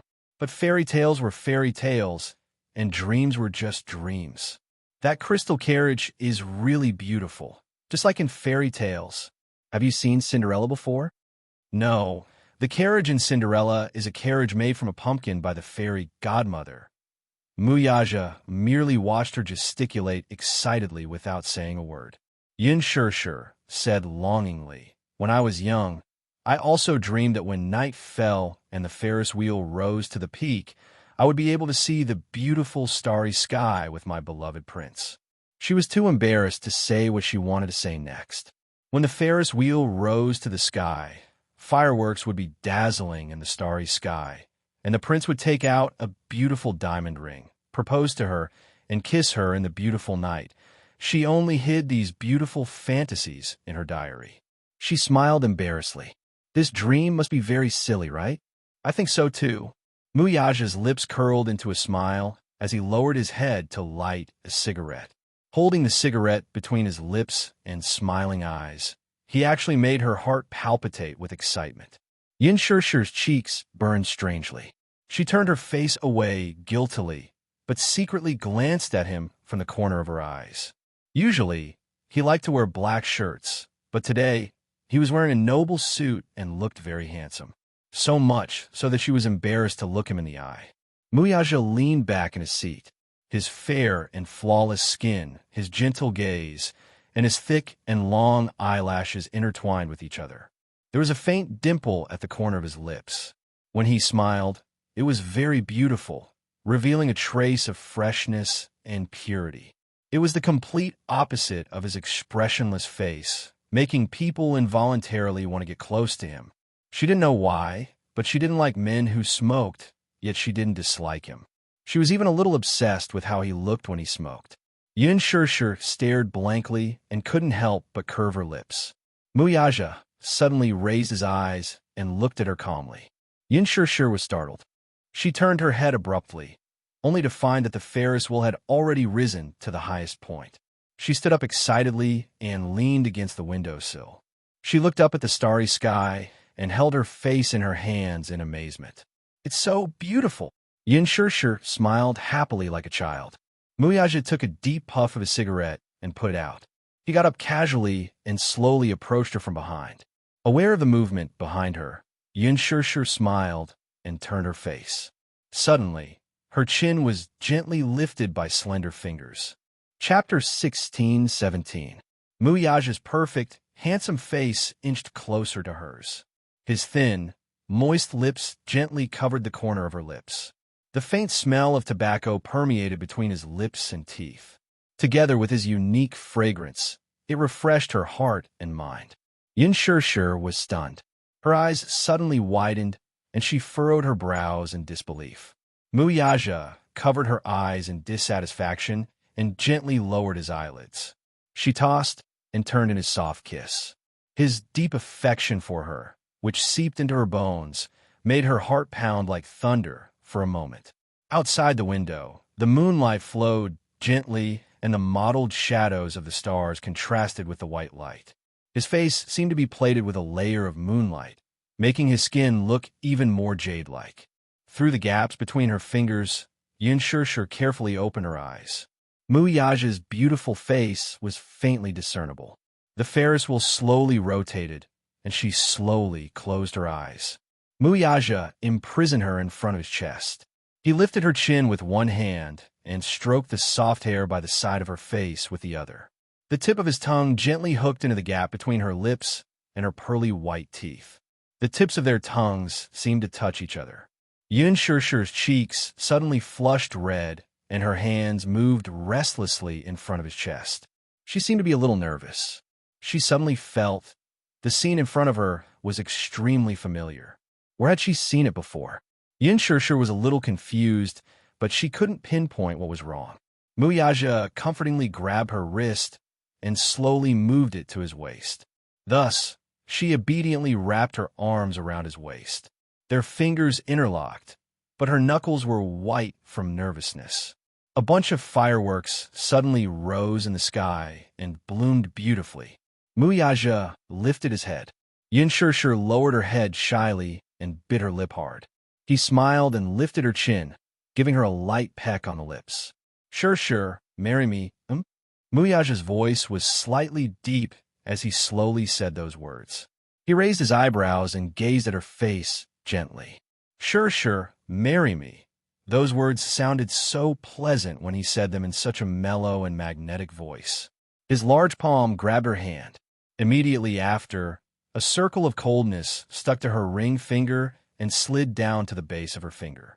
Yin Shirshir's heart seemed to have skipped a beat, and her eyes kept widening. His sudden proposal caught her off guard. So much so that after Muyaja said that sentence, her mind seemed to explode violently. White light flashed, and it was as if she was flying to the clouds. Happiness came too suddenly. Caught off guard, she was stunned by the surprise that fell from the sky. "Marry me, okay?" Muyaja's devilish lips curled into a doting smile. "Let's be together forever, okay?" "Chill." He stopped her from continuing. "Let me finish." She pursed her lips and held her breath, wondering what he was going to say next. "I swear." Muyaja took a deep breath and lowered his head. He touched the tip of her nose and rubbed it intimately. When he opened his eyes again, his gaze was deep. "I'll use my life to dote on you and protect you." Yin Shirshir's red lips trembled slightly. She could not help but feel like crying because of him. "I'll dote on you forever. Are you willing to be my little princess forever?" Behind him, a bunch of fireworks rose and bloomed beautifully in the sky. Muyaja held her hand gracefully. Yin Shirshir's gaze fell on her ring finger. Chapter 16-18. It was a 1-carat pink diamond ring, exquisite and luxurious. Yin Shirshir recognized it at a glance. This was a rare custom-made pink diamond from Dairy Ring. Dairy Ring was a romantic luxury brand. Men could only customize one diamond ring in their lifetime based on their ID card. A man could only customize one diamond ring in his lifetime. It symbolized the most romantic promise. The ring he put on for her was from the Dairy Ring With You series. It was worth 8 figures. Yin Shirshir's eyes suddenly moistened. She was touched, but at the same time, she didn't know whether to laugh or cry. How could this man be so domineering in his proposal? He put the ring on her ring finger without any explanation. It was obvious that he wouldn't allow her to refuse. She could feel that in his eyes. She had really become a little princess who was doted on by thousands. She really couldn't believe everything that was happening in front of her eyes. It should have only appeared in her diary. Everything that was in her fantasy. Getting on the Ferris wheel with the person she loved, proposing to her in the sky, full of fireworks, begging her to marry him. This was clearly a beautiful fairy tale plot, but it actually appeared in her life. Muyaja saw that she was so touched and happy that she lost control. His heart ached a little, but in an instant, it softened beyond belief. Sure, promise me. Muyaja cupped her face, his gaze sincere. He wasn't a man who understood romance. Therefore, perhaps tonight's romantic proposal was the most romantic proposal he could imagine. In business, he had always been cold, decisive, and wise. However, he had always been lacking in romance sales. Therefore, perhaps in her eyes, even a proposal seemed so domineering that she couldn't refuse. However, he really wanted to protect her for the rest of her life. He had prepared for this proposal for a long time. Everything was done by him personally, all for the sake of giving her a dreamy surprise on this day. Perhaps in the past, he also couldn't believe that he would secretly spend so much effort for a woman, just for a proposal. As long as he waved his hand, there probably wouldn't be a woman who would refuse his proposal. In the past, marriage to him was nothing more than a ritual and a shackle. But now, because of her, he had changed his view of marriage. If he had to say that marriage was a shackle, then he was willing to be trapped. Trapped by her. Yin Shirshir was crying and laughing at the same time. She nodded and agreed. Okay, idiot. Yin Shirshir didn't know whether to laugh or cry. What I mean is, I'm willing. He had formally proposed to her, and she was willing to marry him. She was willing. She was willing. She was really willing. These words kept repeating in Yin Shirshir's mind, and her mood also climbed to the clouds along with the gorgeous fireworks in the night sky. When Muyaja heard this, a satisfied smile bloomed on his face. He hugged her in his arms and kissed her passionately under the fireworks in the sky. The Ferris wheel climbed to the highest point. Yin Shirshir nestled in Muyaja's arms and looked at the beautiful night sky outside the window. She couldn't help hugging her arms tighter. Do you know? Right now, I feel like I'm in a dream. Until now, I still can't believe it. Chapter 1619. When I was young, I yearned for the princes and princesses in fairy tales. I fantasized that one day, I would sit on a Ferris wheel with my beloved, and he would propose to me with fireworks in the sky. Halfway through her speech, she suddenly felt that something was amiss. Yin Shirshir furrowed her brows and glared at him. Hey, did you peek at my diary? Muyaja's face showed a hint of awkwardness at being exposed. Seeing his evasive expression, Yin Shirshir cupped his face with both hands, forcing him to look at her directly. Tell me the truth. Did you secretly flip through my diary? She had the habit of keeping a diary when she was young. Hence, be it her mood, her ideals, her thoughts, or even her trivial matters, she liked to record them in her diary. Yin Shirshir felt that something was amiss no matter how she thought about it. Today's proposal was similar to the one she had imagined in her diary. Could it be that this man had secretly peeked at her diary and directed this scene? Muyaja coughed awkwardly and then hummed in acknowledgement. He had indeed secretly flipped through her diary, but that was because Yu had accidentally left it behind when she was tidying up her things. He did not know that it was a diary, so he picked it up and flipped through a few pages until he reached one of them. On top of it were the notes of Yin Shirshir when she was young. He skimmed through it and memorized her wish in just a few glances. Muyaja told her everything truthfully. Yin Shirshir did not show it on her face when she heard it, but she was very touched inside. Muyaja. She lowered her head and hesitated for a moment before smiling. Thank you. She had to thank him for silently fulfilling a wish of hers that she could only dream of. The Ferris wheel descended. When the door opened, fireworks rose from the ground. Yin Tianyu and Xiao Chen appeared before her like two little angels, holding birthday cakes in their hands. Mommy, happy birthday. The two children's tender voices were pure and cute. Yin Shishir was pleasantly surprised once again, so much so that she stared blankly at the scene in front of her, unable to react in time. So today was her birthday? She didn't realize it, but she didn't expect the two little guys to remember her birthday. They even prepared a cake and a gift in advance. There was such a big surprise. Yin Shishir was so moved that tears gushed out of her eyes. She had been on set for so long and had been separated from the two little guys for so long. She missed them very much. Yin Shishir lowered her body slightly and opened her arms. My two darlings, Mommy missed you so much. Mommy, Little Chen let out a whimper as tears welled up in his eyes as he threw himself into her embrace. Yu couldn't help but laugh. He pursed his lips and walked to Yin Shishir's side a little bashfully. He put the crown he made on her head. Dear Mommy, happy birthday. I hope you will be happy forever. Yu will love you forever. He cupped her face and kissed her affectionately on the cheek. Yin Shishir was touched and pulled him into her embrace. She hugged the two little lads tightly, unwilling to let go. Mommy missed you guys so much. Xiao Chen heard that, and a few drops of tears fell. Mommy, why didn't you come home for so long? I missed you so much. Chapter 16:20. Oof. Mommy, even if you know you're wrong, I won't forgive you so easily. Xiao Chen pretended to be reserved as he counted with his fingers. Yin Shishir pursed her lips and asked teasingly, Then Xiao Chen, what do I have to do to make you forgive Mommy? Unless... Xiao Chen blinked mysteriously, tapped his cheek, and smiled. Mommy, give me a kiss. Yin Shishir was amused by him. Then, she kissed him hard on the cheek. Xiao Chen was satisfied. Then he took out the handmade gift that he had hidden behind his back and held it in front of her. It was a bouquet of handmade roses. Xiao Chen had specially asked a handmade teacher to make it for him. He thought that since it was his mommy's birthday, he had to give her a happy present. After much thought, he decided to give her a bouquet of handmade roses. Handmade flowers would never wither. The meaning behind the bouquet was that he hoped his mommy would be like a beautiful flower that would bloom forever. Yin Shishir held the bouquet in her hands. Her heart was filled with warmth. Xiao Chen's handwork skills were not as good as Yu's. He was a little clumsy. When he was in school, he did not like to do handwork.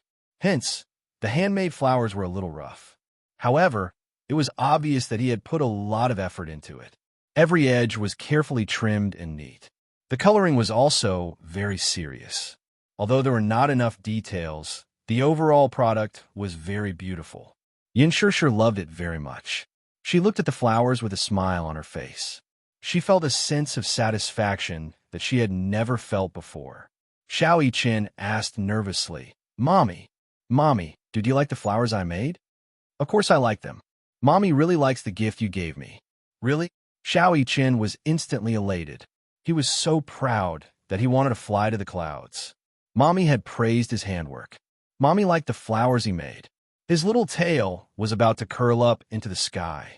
Yin Shishir's affirmation was better than anyone else's praise. Muyaja's eyes twitched as he watched from aside. On the way there, he praised Xiao Chen and said that his handiwork had improved, but Xiao Chen was still unhappy. Yin Shishir's praise actually made him so proud. Unfair. Yu was jealous. She quickly grabbed Yin Shishir's arm and walked over to the cake. Then, she said proudly, Mommy, this is Yu's birthday cake. As he spoke, he snorted and glanced at Xiao Chen provocatively. The latter crossed his arms in front of his chest unhappily. Clearly, he didn't think much of it. His eyes seemed to say, Mommy would definitely like the flowers I sent her. Yu replied with a cold stare. Naive. Mommy would definitely like the cake. I made the most. Yin Shishir walked over to the cake and saw that Yu had meticulously kneaded sugar figurines. Muyaja, Yun Shi, Yu, and Shaoichen's family of four were used as the template. The figurines were pink and sticky, cute and charming. Shaoichen's and Yun Shi's facial features were especially lively. However, Yun Shi's gaze landed on Muyaja's face. She burst out laughing.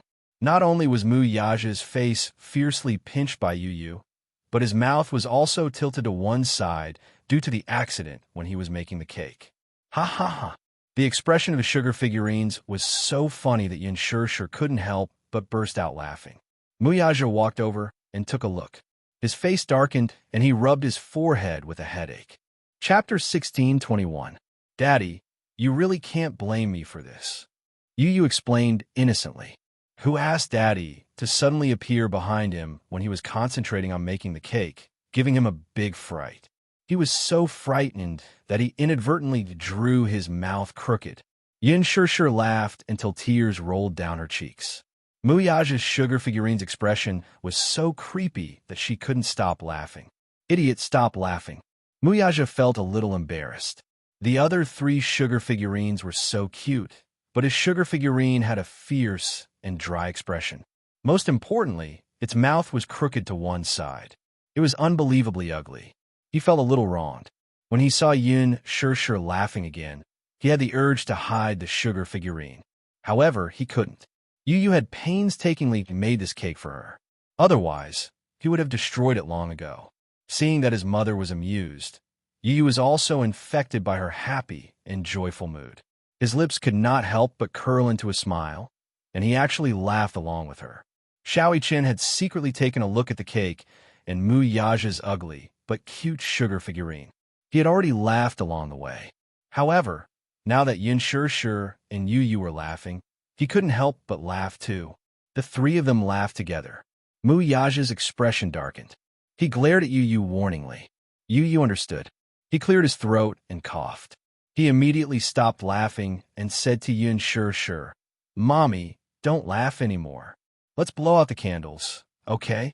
Okay. Yu immediately took out the digital candles and stuck them on the cake. Then, he lit the candles with a match. The flames flickered, illuminating the faces of the four people. Shaoichen, let's sing a happy birthday song to Mommy together. Shaoichen immediately reacted and clapped his hands. Happy birthday to you. Happy birthday to you. Happy birthday to my dear Mommy. Happy birthday to you. Yu said excitedly. Mommy, hurry up and make a wish. Yun Shi immediately clasped her hands together and closed her eyes sincerely. She smiled and silently made a wish. Then, she blew out the candles. Phew, wow, that's awesome. Little Chin jumped up and down in excitement, his saliva almost flowing out of his mouth uncontrollably. Suddenly, he curiously tugged at his mother's sleeve and probed, Mommy, what birthday wish did you make? Yu gave him a hard knock on the head. You big idiot. Wishes won't come true if you say them out loud. Oh, I see. Shaoichen couldn't hide his disappointment. However, when he thought about how he was going to eat the cake, he immediately became happy again. I can finally eat the cake. As he spoke, he greedily reached out his little hand to grab the little sugar figurine on the cake. Yu hit his head again. Idiot. Mommy hasn't cut the cake yet. You're not allowed to eat it. Shaoichen groaned and held his forehead in pain. He blinked his big, watery eyes sadly and looked at Yu as if he was silently complaining. Yu also stared at him. Yun Shi didn't know whether to laugh or cry. Why was it that Shaoichen, the younger one, didn't act like an older brother like Yu? Shaoichen was more timid. Chapter 16:22. Mommy, hurry up and cut the cake. That way, the birthday ceremony will be complete. Okay. This little bun really knew more than she did. Muyaja walked forward and held her hand. Yun Shi turned around and smiled at him. Then, they cut the cake together. The two little guys clapped and cheered. Yu, can we eat now? Little Chin stared at him greedily, his saliva almost dripping from his mouth as he stared at the cake. Yu glanced at him in disdain and said expressionlessly, Please wipe your saliva first. Shaoichen was confused. Yu sighed and rubbed his forehead. Stupid brother, why are you so greedy? Because Yu's cake looks so tempting. It must be delicious. Xiao Chen said honestly. Yu was speechless for a moment. Then he sighed and took the initiative to cut a piece of cake and passed it to him. You, little greedy cat, eat it. I don't want this. I want the sugar figurine on the cake. Yu pondered for a moment and asked curiously, which one do you want? Xiao Chen was drooling. I want yours. Yu immediately said, no. Why not? Can't you eat yours? Xiao Chen felt wronged and said, mine doesn't look as good as yours. Stingy Yu, let me eat your sugar figurine. As he spoke, he started to act coquettishly. Yu, on the other hand, stood firm and shook his head vigorously. No, no, I won't let you eat mine. Oomph. Yu stingy. Then I'll eat Mommy's sugar figurine. As he spoke, he reached out his hand and grabbed the cutest sugar figurine that Yu had spent the most effort on. Smack! Yu slapped his outstretched hand away with a look of disdain. No, Xiao Chen said dejectedly. What's wrong now? You can't eat Mommy's either. Why don't you eat Daddy's food? Yu said. When Xiao Chen heard this, he felt wronged and mumbled unwillingly. I don't want to eat Daddy's little candy figurine. She's so ugly. I can't bear to eat her. Yin sure, and Yu burst out laughing at the same time. At the side, Muyaja's face was extremely gloomy. There seemed to be cold air around him. Xiao Chen shuddered violently. When he turned around, he saw Muyaja's incomparably frightening expression. He immediately explained earnestly, Daddy, I'm sorry. I'm not saying that you're ugly. I'm saying that the little sugar figurine on the cake is ugly. Don't be angry. Yin sure. Muyaja's face darkened even more. What did this little guy have to explain to him so seriously? Was he born to be a comedian? Yu said, Xiao Chen, be good and let Mommy choose a candy figurine first. It'll be your turn after that. As he said this, he turned around and said seriously, Mommy, pick a candy figurine and try it. Yin sure said in surprise. Are you talking about the candy figurines standing on the cake? Yes. Can it really be eaten? She was still a little surprised. This was the first time she had seen a candy cake. The 4 little candy figurines that Yu had molded were lifelike, lively, and adorable. She did not expect that these candy figurines could be eaten. Lifelike, except for Muyaja's candy figurine. Chapter 16:23. Anyway, she didn't want to eat his little sugar figurines. Yu looked at her with disdain. Stupid Mommy, of course you can eat them. These figurines are made with sugar. The insides are filled with sugar, and the outside is coated with icing. They're very sweet. However, this is my first time trying to make a sugar cake, and I haven't tried it yet. I don't know how it tastes. Mommy, try it first. Yin sure nodded. Then, she reached out her hand and picked between the 4 figurines with her fingertips. At that moment, she couldn't decide which one to eat. Although these figurines were made with sugar, they could still break their necks in one bite. Just thinking about it was a little creepy. Yu suddenly asked, Mommy, what flavor do you like? Flavor? Yu blinked and said proudly, Yes. I made these 4 figurines with different flavors. There were different flavors of sugar and sugar, so there were many flavors to choose from. He purposely chose 4 flavors and made 4 little sugar figurines. Therefore, each of the 4 little sugar figurines had a different flavor and were unique. When Muyaja heard this, he looked at him in surprise. This kid was full of tricks. There were actually 4 different flavors of sugar figurines. Oh, Yin sure was interested. She pointed at Xiao Chen and asked, What flavor does Xiao Chen have? Strawberry. Then what about yours? My little sugar figurines are made with milk flavor. Yu smirked. Muyaja asked curiously, Then what about mine? Daddy's is made with chocolate. Xiao Chen was also very interested. He asked greedily, Then what about Mommy's? Yu smiled mysteriously. That's a secret. Oomph. Wow. With Yu's tantalizing words, Xiao Chen's desire grew. The unknown and the most mysterious were always the most desirable. Xiao Chen wanted to try the flavor of his Mommy's little sugar figurines even more. Yin sure glanced at Xiao Chen. She saw that he was staring at her little sugar figurines greedily. Therefore, She picked one of Xiao Chen's little sugar figurines and left hers for the two little guys to try. She raised Xiao Chen's little sugar figurines and waved it in front of him. She pretended to be fierce and said, Xiao Chen, Mommy is going to start eating you. As she spoke, she deliberately and viciously bit the sugar doll's little hand forcefully. Little Chen playfully held his arm and said pitifully, Oh, Mommies, don't. His exaggerated and amusing reaction made it seem as if she had bitten him alive. Muyaja's lips curled into a smile as he was amused by his son's clown side. Yu said cheekily from the side, Mommy, bite his head. Yin Shishir raised her eyebrows and bit Xiao Chen's head. Xiao Chen immediately pretended to be in pain and held his head. My head seems to have been bitten by something. It hurts. Haha. Yin Shishir couldn't help but laugh. All right, Xiao Chen, Mommy won't tease you anymore. Then, she took her little sugar figurine from the cake and squatted in front of Xiao Chen. She handed it to him. Xiao Chen, Mommy's little sugar figurine is for you, okay? Chapter 16:24. Thank you, Mommy. I love Mommy so much. Yu immediately said indignantly, Idiot, why aren't you thanking me? I made the cake. Xiao Chen smiled. Thank you, Yu. Yu was finally satisfied. Yin Shishir looked at him lovingly. Xiao Chen, try Yu's cooking. Okay. Xiao Chen couldn't wait to take a bite. The poor little sugar figurine was bitten off by him, revealing a cross-section of its head. It was actually rainbow candy paste. Wow! Xiao Chen's mouth was full as the sweet candy paste filled his mouth. The delicious sweetness filled his mouth, and he was so happy that he wanted to cry. It's so delicious.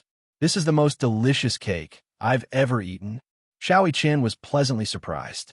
He danced with joy and excitement. Yin Shishir glanced at it and was also surprised.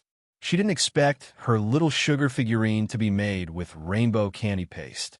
It had to be mentioned that the candy paste only had one flavor. However, Yu had spent a lot of effort on her sugar figurine. He purposely mixed different flavors together. The purple one was grape, the red one was strawberry, the green one was apple, the orange one was orange, the yellow one was lemon, the red one was coffee, and the blue one was blueberry. The 7 flavors implied that in his heart, his mommy was the most perfect woman in the world. There were a total of 7 flavors. In order to prevent the candy paste from melting and mixing the flavors, he specially used a sugar coating to separate the flavors. He spent about an hour just to make this sugar figurine. From kneading it into shape, to coloring it, and finally to the finished product, he was especially serious.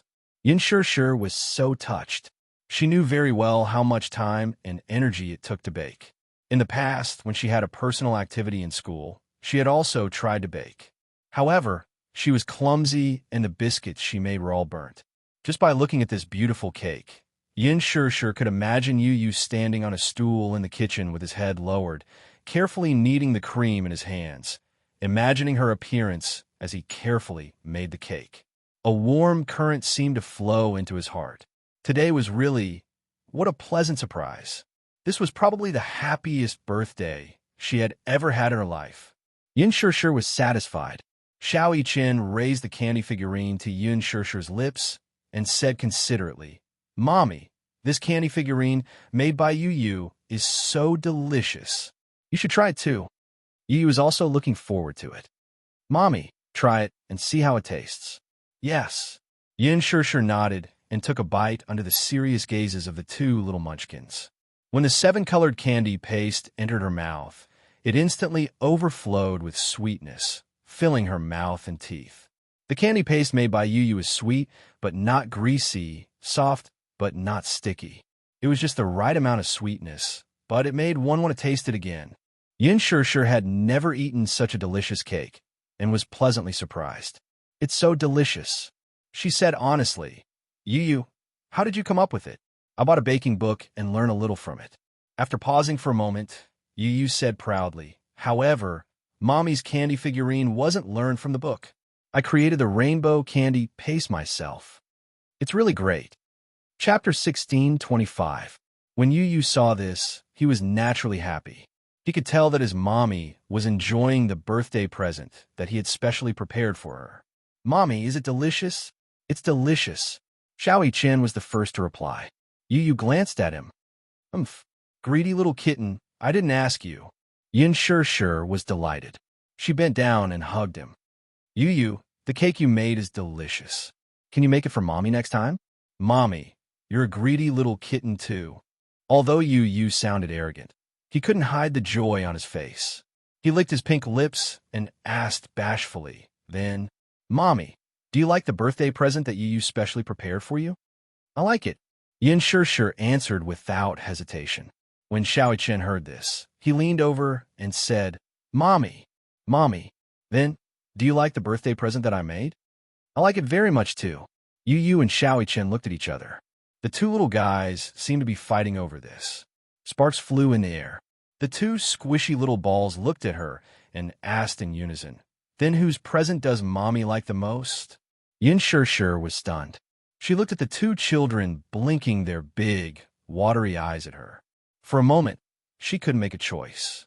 She liked the presents that the two children had given her a lot. She couldn't tell which one she liked the most. She was very touched. However, the two little lads seemed to be fighting for her attention. They insisted that she pick one. She really couldn't pick one. Suddenly, Yin Sure had an idea. She raised her hand and flashed it in front of their eyes. "Mommy still likes Daddy's present the most." Yu and Xiao Chen looked at her hand at the same time. They saw a dazzling diamond on her ring finger. It was Dairy Ring's rare pink diamond. It was extremely eye-catching. Yu had seen this custom-made diamond ring in a magazine. It was worth 8 figures. Pink diamonds were very rare. A 1-carat pink diamond was even more precious. When Xiao Chen heard this, he immediately looked at Mu Yaja indignantly. He pouted and said unhappily, "So this is what Daddy prepared? How cunning." Yu asked, "Did Daddy propose to Mommy?" Yin Sure smiled and nodded. "Yes." Yu felt an inexplicable bitterness in his heart. He nervously grabbed Yin Sure's wrist and asked anxiously, "Then what about Mommy? Mommy, did you agree to Daddy's proposal?" He had originally thought that his daddy had prepared a huge sum of money for his mommy to book the entire Fairy Tale Valley and prepare a grand and romantic birthday party for his mommy, just like in fairy tales. Who would have thought?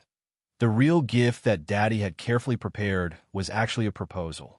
For a moment, his feelings were complicated and he didn't know how to describe them. He was happy for his mommy, but he also felt an inexplicable bitterness and melancholy. He had clearly been looking forward to his daddy's proposal for a long time. He had also sincerely hoped that his mommy and daddy would be together forever and happily ever after. Why was it that after his wish came true, he felt a little worried and bitter? Yin Sure glanced at Yu. His pink lips were gently curved. He was clearly smiling, but it was not sincere. It was as if he was forcing himself to smile. Yin Sure was stunned for a long time. Then, she slowly nodded and said gently, "Mommy agreed." Yu's mind went blank. His eyes flickered slightly. Mommy was getting married. Chapter 16:26. He didn't know if he should be happy or worried. There was a sense of disappointment in his eyes that shouldn't be there at his age. Yin Sure's smile froze when she saw his complicated expression. She looked at him and didn't know whether to laugh or cry. This little guy, why did he look so disappointed and melancholy that only a father would look when his daughter was getting married? She didn't know why, but when she saw Yu's expression, she felt an inexplicable heartache. This child probably couldn't bear to part with her. At the same time, he was worried that her marriage wouldn't be perfect and blissful enough. Or perhaps, he was worried that that man wouldn't be able to give her the greatest love. Yu, are you unhappy? Yin Sure probed carefully and lowered her voice. Yu immediately shook his head. No, Mommy, don't think too much. In fact, Yu's disappointment wasn't because he couldn't bear to part with her. It was because he was afraid that his daddy wouldn't be like him, who would accept his mommy unconditionally and treat her like the apple of his eye. He was selfish. He hoped that his mommy would receive the greatest love in the world. He was also conceited. He thought that the only person who could give his mommy the greatest love in the world would be him. As a father, he approved of Muyaja. But as her husband, he still held a skeptical attitude. However, he was conflicted and a little happy. Mommy was going to get married. In the future, they would no longer be lonely as a family of 4. At this thought, Yu Yu's lips curved into a smile. He looked up, and his twinkling eyes were bright and beautiful, as if there were countless twinkling stars hidden in them. Mommy, I'm very happy. Mommy is going to get married. You will definitely make Mommy the most beautiful bride in the world. When Yin Shir heard this, she couldn't help but tear up. Yu Yu's intentions were incomparably precious, more precious than any treasure in the world. She hugged Yu Yu emotionally and kissed his pink cheeks. Thank you, Yu Yu. Mommy, don't say thank you. Yu Yu's tone was a little reproachful. She looked at her and laughed. Mommy's happiness is Yu Yu's happiness. Mommy, I wish you the best. With that, his lips curled into a smile as he suddenly grabbed her hand and led her to the front of the man. He then raised his head to look at him. Daddy hand. Yu Yu ordered like an old man. Muyaja couldn't help but laugh a little. Looking at this overly precocious child in front of him, he secretly laughed in his heart, but his face was very serious. He obediently stretched out his palm. Yu Yu held Muyaja's palm with one hand and grabbed Yun Shir's hand with the other. With a solemn expression, he carefully placed Yun Shir's hand in Muyaja's palm. Daddy, in the future, you must protect Mommy well. This is what you promised me. You must cherish her for the rest of your life. Muyaja smiled and looked at Yu Yu's face. He said very seriously, Okay, I'll definitely do what I promised you. Yu Yu then revealed a bright and beautiful smile. In the sky, the fireworks were dazzling. On the tree-lined path, the festooned cars were cruising.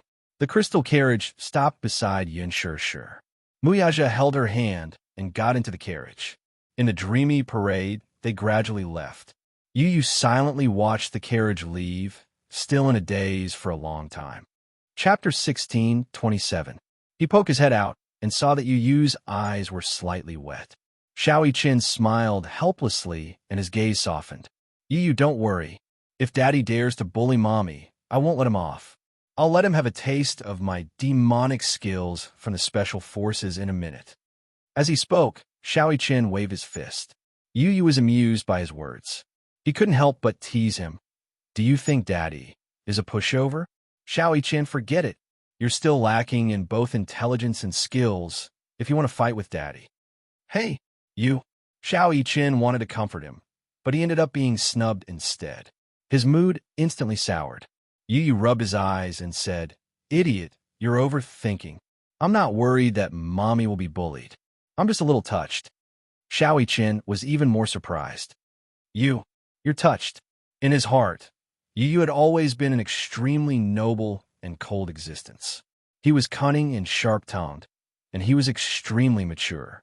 However, today he saw the softest side of Yu Yu's heart. All right, let's go see the float parade. Xiao Qin held his hand without any explanation. Yu Yu nodded, and the two little lads walked in the direction of the float parade. On the float parade, Yin Shir looked at the float parade that kept passing by. On the float parade, there were two actors dressed as the king and queen from the fairy tale. They were waving at the tourists by the roadside. Muyaja had spent millions to book the entire fairy tale valley and silently prepared a romantic proposal for her. Although he had booked the entire valley, it was still open to tourists. He wanted the whole world to be a witness to this proposal, just like in the fairy tale. However, the reality was Muyaja sat in the carriage and held his forehead in frustration. As the carriage passed by, the tourists excitedly followed it and took pictures with their cameras in their hands. Luckily, he and Yin Shir were wearing masks. Muyaja, who was usually swift and decisive, suddenly felt a little embarrassed. How childish. In fact, he felt that such a proposal was a little childish for him. Since he was young, he didn't believe in fairy tales. How could there be such a dreamy love in this world? Therefore, he never dared to watch fairy tale movies and even scoffed at them. To him, love was realistic. In the past, he would have thought that it was childish to ask him to wear a prince's attire and create such a dreamy and beautiful atmosphere to propose to her. In the past, he would never have spent so much effort on a marriage proposal. Marriage was to propose to zzz. However, when he accidentally flipped through her diary, he discovered that there was a little princess living in this woman's heart. Moreover, she had a beautiful fantasy about the fantasy of fairy tales. It was just that she never mentioned it. The diary was written in elementary school. She probably felt that people would laugh at her if she told them about her dream. However, every girl wished to be a princess. At least a princess in the eyes of the man she loved. She wanted to be protected and doted on for the rest of her life.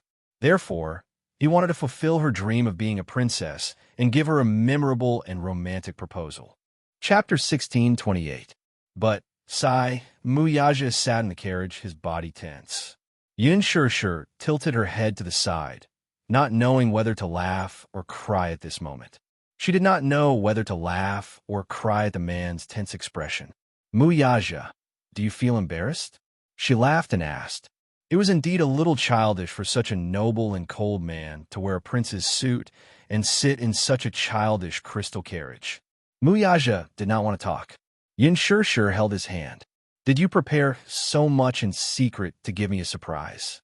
Muyaja patted her head. Are you happy tonight? Yes. Of course I am happy. Yin Shirshir looked down at the gown on her body and asked in confusion, where did you get this gown? It was custom-made a long time ago. Muyaja said again. It was the main attraction of Chanel's spring fairy tale at the Milan fashion show. He liked it at first glance and had it custom-made according to her size. Yin Shirshir was so touched that she could not speak. Sometimes, Yu and Muyaja, this father and son pair, really had a strong similarity. On the surface, the two of them looked very noble and elegant, with cold expressions and cold gazes. However, sometimes, when they were with their loved ones, they were so warm. Muyaja really warmed her heart this time. Muyaja. Yin Shirshir held his arm and blushed shyly. I love you. Muyaja lowered his head and looked at her. His eyes were full of love. The night scene was charming and the stars were bright. Yin Shirshir looked out of the window and felt very satisfied. At the side, Muyaja saw that the night had turned cold. He took off his jacket and draped it over her shoulders. Hugging her shoulders, he asked, have you finished filming for today? At the mention of this, Yin Shirshir's expression darkened. She sighed and replied dejectedly, No. I didn't perform well today, so I was scolded badly by Director Gu. You didn't perform well? Muyaja asked suspiciously. Not in good condition? Yes. Yin Shirshir had just nodded when she suddenly remembered the reason why she didn't do a good job today. She was stunned. Facing him, she suddenly felt very guilty.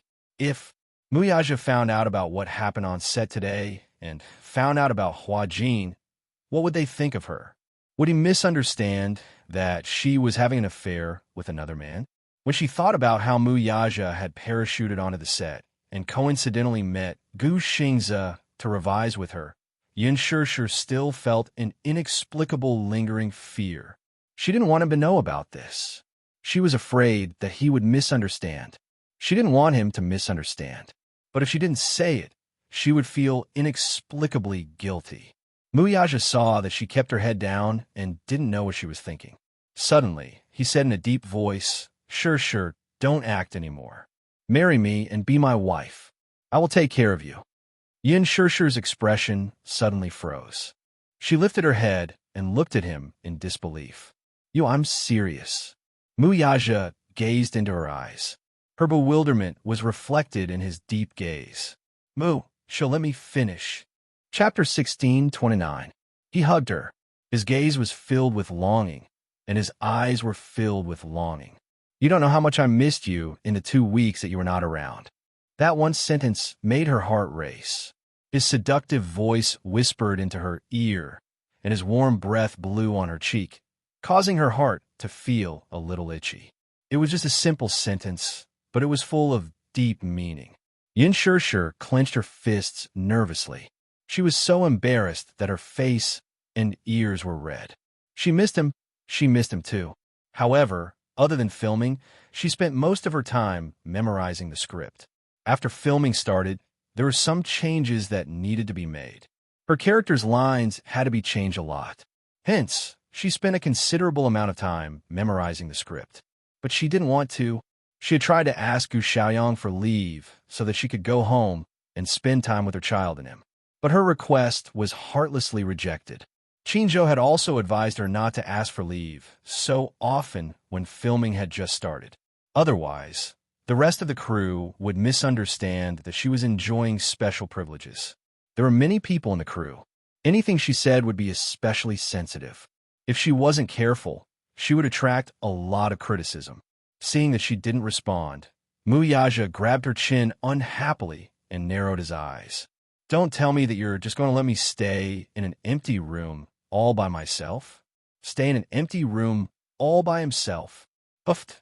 Yin Shishir was almost amused by his words, which were full of bitterness. Hey, what do you mean by staying in an empty room all by myself? Yin Shishir didn't know whether to laugh or cry at his resentful tone. Hey, Muyaja, stop fooling around. I'm not fooling around. Muyaja frowned. He really didn't want her to continue working in the entertainment industry. That kind of place was too messy. It was a place where people indulged in luxury and materialistic desires. Regardless of whether they were men or women, it was a place where people abandoned all restraint. Although the entertainment industry was called the entertainment industry, what was it actually? It was just a backyard for the capitalists, a place for the rich and powerful to enjoy and play as much as they wanted. It was no longer that pure. In this day and age, those who could make a name for themselves in the entertainment industry were all backed by rich people. On the surface, it looked like a game between celebrities. In fact, the ones who were really playing the game were the capitalists behind them. She liked acting, that was fine, but he didn't want her to treat it as a career. Previously, he had thought that since she liked to perform, even though he didn't like her entering the entertainment industry and pursuing such a career as her man, he shouldn't interfere with her. He should give her the greatest freedom to a certain extent. But now, he felt that he couldn't do that. If she treated acting as her career, then the time left for him would be greatly reduced. He had been without her for half a month. Without him, he felt that his days were dull and boring. He missed her.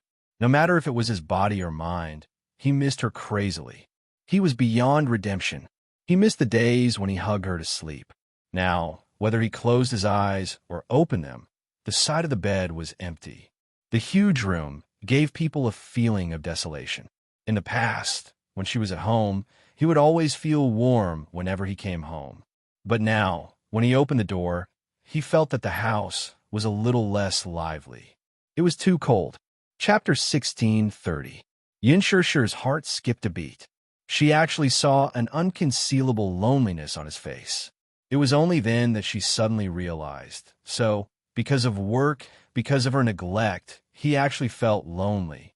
In her heart, a sense of guilt arose spontaneously. However, Yin Shishir was extremely conflicted. On one hand, she loved acting, but she also hated dealing with those foul and unspoken rules in the entertainment industry. On the other hand, she wanted to leave the entertainment industry to accompany him. But she felt that if a woman left her career and only stayed by a man's side, she would be like a beautiful vase and would always feel insecure. From what she knew, a woman also needed a career and needed to be self-reliant. She shouldn't rely on a man to live. Be my wife and I'll take care of you. Probably, in this world, no one would have the infinite confidence to say such a thing like him. She knew that her career might not even be worth a mention in his eyes. To her, she had worked hard to act, stayed up late to memorize the script, and dealt in that extravagant circle. In his eyes, the remuneration she received might not even be worth a minute of his benefits. To put in a funny and ironic way, all the remuneration she received from acting in Lethal Beauty might not even be worth what he earned in a minute. However, although the remuneration was low, it was in exchange for her hard work. Being able to get the director's approval and be liked by the audience was her greatest satisfaction. Her career made her life more fulfilling. However, if she really left her career, returned to her family, and became a cage canary, she only needed to dress up beautifully and charmingly every day, like those upper-class ladies or socialites. She only needed to take care of her husband and children and surround her husband and children but she didn't have her own career. Could it be that she would really be happy like that? Wouldn't such a life be too empty? It wasn't that she hadn't considered such a problem. However, she really lacked a sense of security. She didn't dare to use her own life as a stake to gamble her entire life. What if one day he got tired of her? What if her marriage failed? Then she wouldn't have a career or a marriage. Wouldn't such a life be too miserable? Yin Shishir didn't dare to imagine. Perhaps he had too little confidence in himself. Muyaja looked at her. He didn't know what she was thinking. However, looking at her expression, it was complicated and unpredictable. It seemed that this woman was thinking about something again. He gently placed his palm on the back of her hand. Just as he was about to speak, Yin Shishir suddenly grabbed his hand and looked up with a serious expression. Can you give me some time? What time? Yin Shishir said seriously. I still don't want to give up my career. Why? Muyaja was deeply puzzled. Sure, your salary is nothing in my eyes, but I earned it on my own. Yin Shishir emphasized again. It's not about the amount, it's about my pride. Muyaja could not understand such pride. Chapter 1631. Muyaja's expression changed slightly when he heard this. What kind of logic does this woman have? He said, this is different. How is it different? Yin Shishir stared at him intently and said, how is it different? Is it because you're a man and I'm a woman? You're the strong one and I'm the weak one. So, as the weak one, I can only give up my right to have my own career and stay at home like those rich ladies, waiting for you to come back. Day after day, boring through each and every day? Is that so? Muyaja was suddenly speechless. Or is it because I'm a woman, so you're certain that I don't have your ability and that the money I earn won't be enough to support you? Yin Shishir asked again. Muyaja narrowed his eyes. It's not what you think. Yin Shishir was silent for a moment and stared at him. She took a deep breath and asked, then what is it? Muyaja pondered for a long time and suddenly said, I just want you to spend more time with me. Yin Shishir laughed and said in a low voice, but I've never been anyone's personal subordinate since I was born, right? I shouldn't exist just to accompany you, right? Yin Shishir continued. Muyaja couldn't argue with her. Yin Shishir sighed and said plainly, actually, I know that you don't like my career. Although you won't interfere with me, I know that you don't like my job. Every look in your eyes, every expression, every detail is silently telling me that you hate my acting. You hate that I neglect you because of my acting. She paused for a moment and nodded with a guilty look. Yes, I know that there are many times when I neglect you, you and Xiaoi Chen. Especially in the last half a month, I really didn't have time to care about you. It's my fault. I admit that I also feel very guilty. I'm very sorry, especially when I saw the birthday party you guys prepared for me. I felt especially guilty. I'm sorry. Muyaja's gaze softened. You don't have to apologize. It's not your fault, but I don't want to lose my job. I don't want to be like those rich ladies and become a caged canary. Yin Shishir covered his hand and pleaded, so, please give me a little more time, okay? I have my own plans, and I have my own plans for the future. Please don't interfere with me, just like how I will never interfere with your career, okay? What's your plan? Yin Shishir smiled and said, I want to be a director in the future. Also, I hope to set up my own film and television company. I want to invest in my own scripts, shoot movies, and produce films. For now, I'll be an actor for the time being. Once I've accumulated enough capital, I'll work hard to transform into a behind-the-scenes role. If you want, I can fulfill your wish right now. Muyaja held her hand. Yin Shishir's expression froze, and her smile turned cold. But right now, I don't have the confidence to run such a big company. At least give me some time to train myself. Muyaja remained silent. Chapter 1632. Yin Shishir pleaded. I promise you that I will make adjustments in the future. I will choose between work and family, and try my best to take care of all of you. I'm really sorry that I didn't consider your feelings during this period of time, but I promise that I will try my best to avoid such things from happening again. When Muyaja heard this, even though he was conflicted, he still decided not to interfere with any of her decisions. He knew her well. This stupid woman lacked a sense of security too much. She could be a rice worm for the rest of her life, but she was stubborn in her bones and was unwilling to depend on anyone to live. Just like Yu. He already had a lot of wealth, but he still hid it from Yun Shir. Firstly, he did not want her to worry too much about him. Secondly, even if Yu was worth billions, Yun Shir would not depend on him to live. This was also why she was cute and charming. She was different from those materialistic women in the industry who were greedy for power. He probably hoped to earn money with his own ability and spend his own money in a dignified manner. In fact, she was indeed very talented in acting. It was indeed a good choice to work behind the scenes in the future. How much time do you need? He raised his eyebrows and asked. His attitude showed that he had already compromised. Yin Shir thought for a moment and then smiled.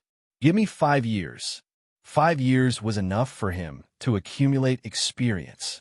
In these 5 years, she would work hard to learn and accumulate more surprises to be fully prepared for her transition behind the scenes in the future. Actually, it's not that I didn't think of retiring, but I'm the one who decided to act. Since I made this decision, I should be responsible for my own decision. If I quit now, not to mention the sky-high liquidated damages, I will definitely implicate Qinzhou.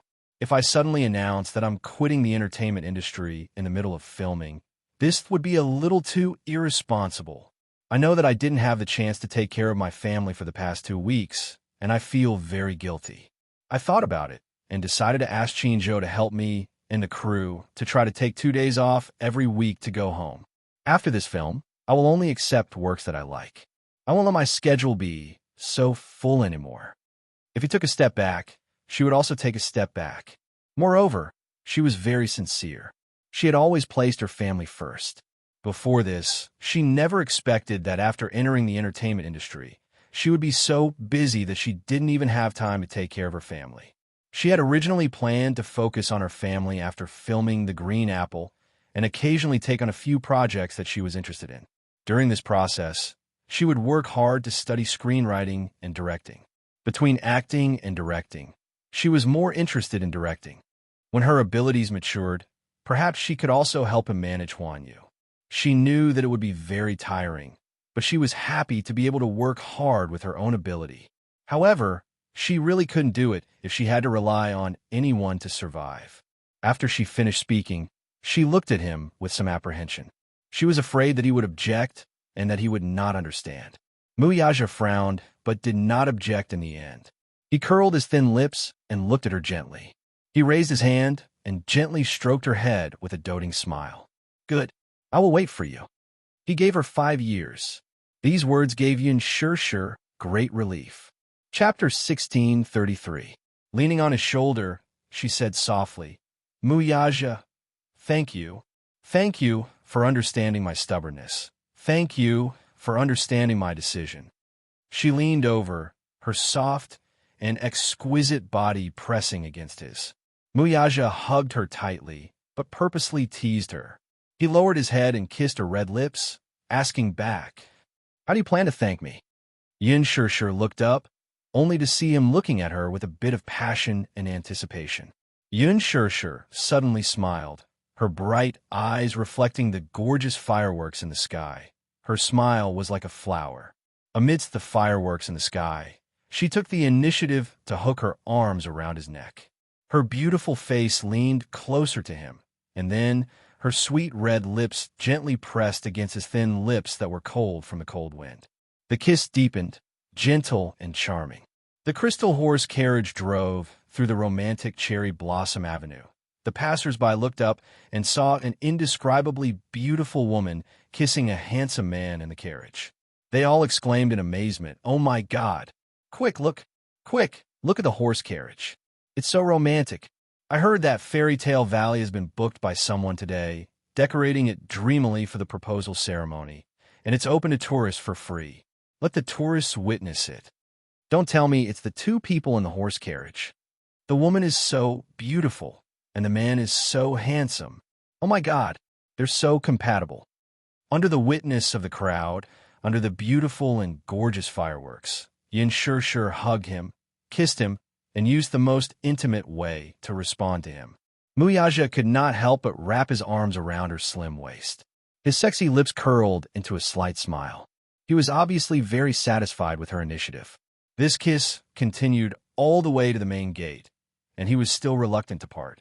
From the beginning, she took the initiative, until later, when she fell into his control, he kept attacking with impatient passion, attacking the city, unwilling to be separated from her. Yin Shishir was almost suffocated by his kiss. In a daze, she tried to force herself to sober up, but from the corner of her eyes, she saw that the horse carriage had already driven to the main gate, and the extended Bentley was waiting quietly at the gate. However, the driver standing in front of the car door did not dare to look directly at it, his head lowered, eyes and nose looking down, not daring to disturb them. She was even more embarrassed. Clenching her fist, she lightly punched his shoulder. But he was unmoved, not allowing her to escape. He held her neck tightly, forcing her lips to be closer to his, the tip of his tongue between her lips, constantly stealing her sweet breath. How long has it been since he tasted such deliciousness? He already could not remember. Kissing her, he could not stop. No. Yin Shishir was angry and embarrassed. This man, how could he not bear to stop once he started kissing her? There were so many people at the gate. Didn't he know he? From the corner of her eyes, Yin Shishir saw that many tourists were either stunned or heckling around the horse carriage, constantly raising the cameras in their hands, trying to capture such a romantic and beautiful scene. Wasn't this a little too high profile? Yin Shishir punched his shoulder, but before she could say anything to stop him, she felt the world spinning in front of her eyes. This man actually carried her in his arms and stepped out of the horse carriage. Chapter 1634. Yin Shishir saw the heat in his eyes. Muyaja's voice was hoarse and dark, as if he was trying hard to suppress something. Be good, don't talk. Her soft and bone-chilling voice was undoubtedly the most powerful aphrodisiac at this moment. If he wasn't careful, he would be completely ignited. He could still barely hold it in. Muyaja carried her and walked to the front of the car. The concierge opened the car door, and he hugged her and stepped into the car. Just as the car door closed, he pressed a button to raise the partition between the driver's seat and the back seat. The covetous look in his eyes made her feel an inexplicable fear. Muyaja... Before she could finish her sentence, he pushed her down onto the seat. Immediately after, his tall body pressed down on her. Don't! She widened her eyes in panic and instinctively reached out to push him away. However, she was resisting, which aroused his desire to conquer her even more. When it came to matters of love, a man's desire to conquer would arise spontaneously from his bones. Moreover, he had to be in control of all the initiative. Even if she resisted, with her small strength, there was no way she could go against him. Moreover, she was going against the current Muyaja. As if he had gone mad, he covered her with his body and fiercely kissed her lips. Like a young man who had tasted the forbidden fruit for the first time, his kiss was impatient and predatory as he constantly sought her sweetness. Yin Shishir was almost unable to breathe from his kiss.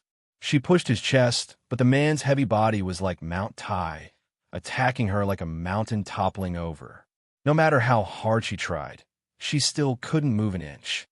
Hey! Yin Shishir struggled uneasily, pushing him away and avoiding him.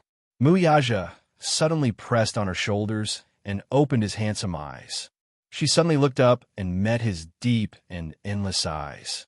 The heat in his eyes fell on her face, as if it would burn her. He looked back at her. She stared at him, her eyes as helpless as a fawn's. Her charming eyes were like silk, and her beautiful peach blossom eyes were overflowing with light, rippling with gentle and beautiful emotions. Especially at this moment, it was as if her face was smeared with a layer of rouge. It was so damn charming. The sight of her caused him to feel as if a wave of terrifying numbness was spreading along a certain part of his body, causing his tendons and bones to soften and spread throughout his entire body. He wished for nothing more than to ruthlessly eat her up at this very moment. Looking into his dark eyes, it was as if there were two flames burning fiercely, as if they were going to devour her soul. However, in the end, he managed to maintain his last bit of rationality. Muyaja tried his best to control himself, suppressing the impulses in his body that were ready to explode. He hugged her, but he did not dare to move anymore. Hugging her tightly, his heavy breaths echoed in her ears, one after another, like a ferocious beast eyeing its prey, constantly letting out heavy breaths. She was shy and helpless as he pinned her under his body. Similarly, she did not dare to make any rash movements. She was afraid that if she wasn't careful, she would agitate him instead. Separated by a thin layer of clothing, she could easily feel the change in a certain part of his body. At this moment, it was already as hot as iron. She didn't dare to move even more. Her face was flushed red, and she was so shy that her face and ears were red. What was this? She didn't know whether to laugh or cry. This man was actually so... Chapter 1635.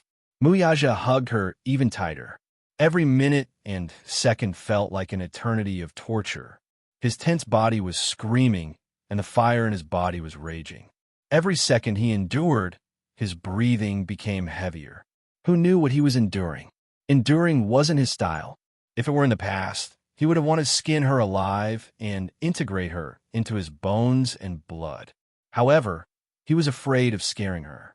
He knew very well that this woman did not like to do it in the car. So, to take care of her feelings, he had to endure until they reached the hotel. However, enduring like this was really torturous and painful. The thin layer of sweat on his forehead was seeping from his skin, silently telling her how much pain he was in. Yin Shishir did not know whether to laugh or cry, and her heart ached. After not seeing her for half a month, he really missed her, whether it was his body or his heart. Damn it, he missed her. From his tense body and the fiery temperature, she could feel how hard this man was enduring at this moment. She hugged him tightly, and her heart could not bear to see him like this. Therefore, she held his handsome face lovingly and kissed him encouragingly between his eyebrows. "Thank you," she said sincerely. "Thank you for doing so much for her. Thank you for giving in and changing for her." He used to be such a proud man, but for her, he kept changing and giving in. "Kiss me." His dark eyes were burning brightly as he stared at her face and said to her. Yin Shishir smiled and kissed his thin lips. However, he was not satisfied. He kissed her lips deeply, as if he could use this to cool down his burning body and mind. Unexpectedly, this kiss was so inseparable that they kissed all the way. When the car stopped at the entrance of the hotel, he hugged her. The person in his arms was already in a daze from his kiss, and she did not know where she was from. When they were outside the car, the chauffeur gently knocked on the car window and said carefully, "CEO Mu, we've arrived." Only then did the two people in the car wake up.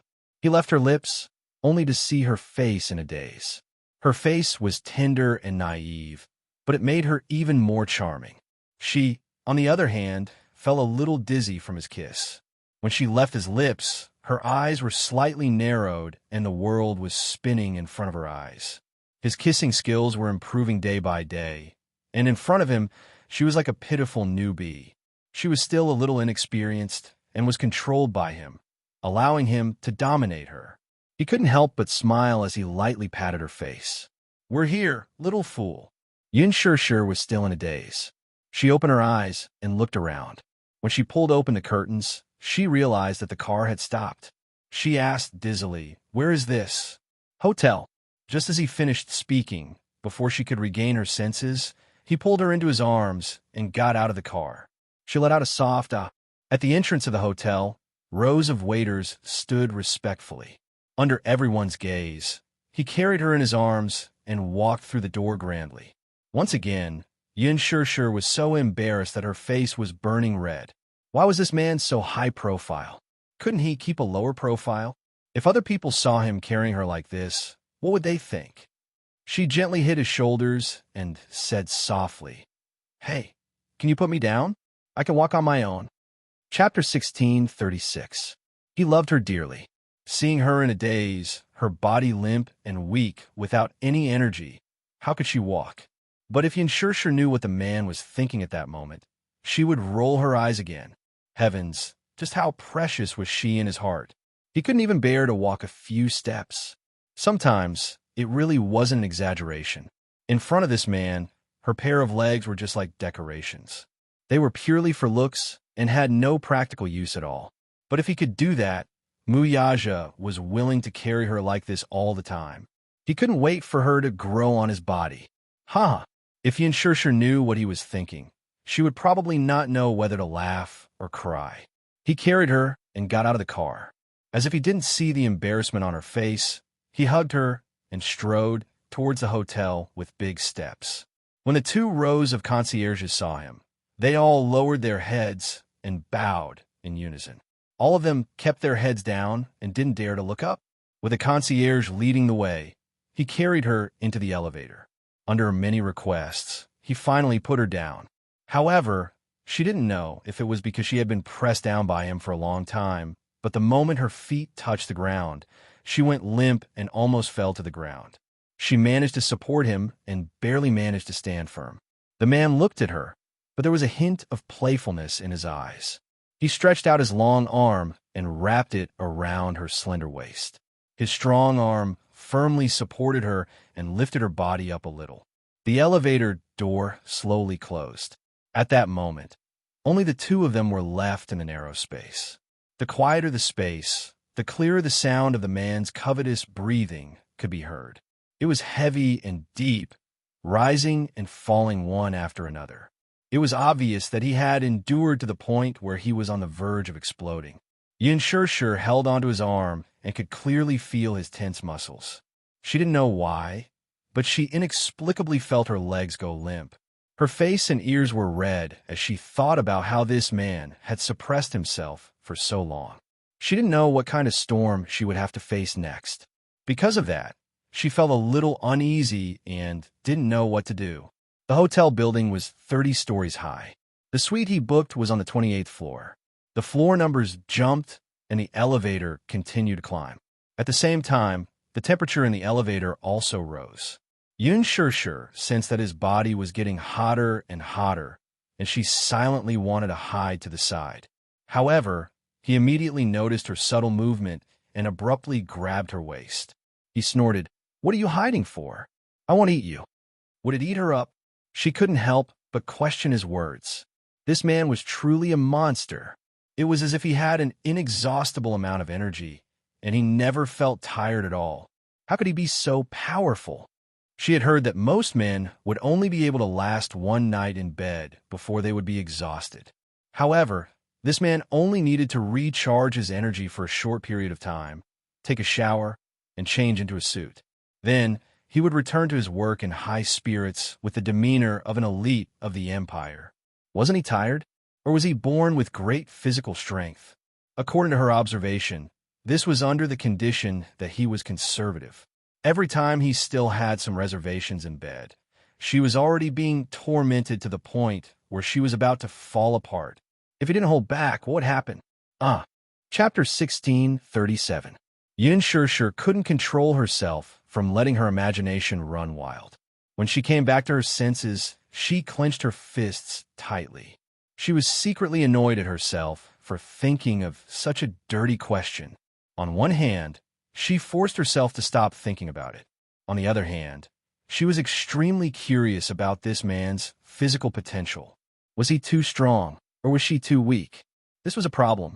As Yin thought about it, she blushed and pursed her lips. She felt that her moral integrity was almost eaten up. She could even seriously probe into such a question. She really didn't know shame. Muyaja glanced at her from the corner of his eyes and saw that her cheeks were flushed red. She was secretly sizing him up while holding her burning hot face. She looked like she didn't know what to do. He didn't know what kind of nonsense was going on in this little head of hers. There was obviously something wrong with her expression. Hence, he asked, "What are you thinking about?" His sudden voice had startled her. She suddenly raised her head and shook her head guiltily. She hurriedly said, "I'm not thinking about any messy questions." Muyaja squinted his eyes suspiciously. She was giving herself away. This stupid woman. He didn't say anything, but she was so nervous. Her words were obviously trying to cover it up. Yin Shirshir had just finished her words when she suddenly realized what she meant by not thinking about any messy questions. She had said such strange words, and it would only make him more suspicious.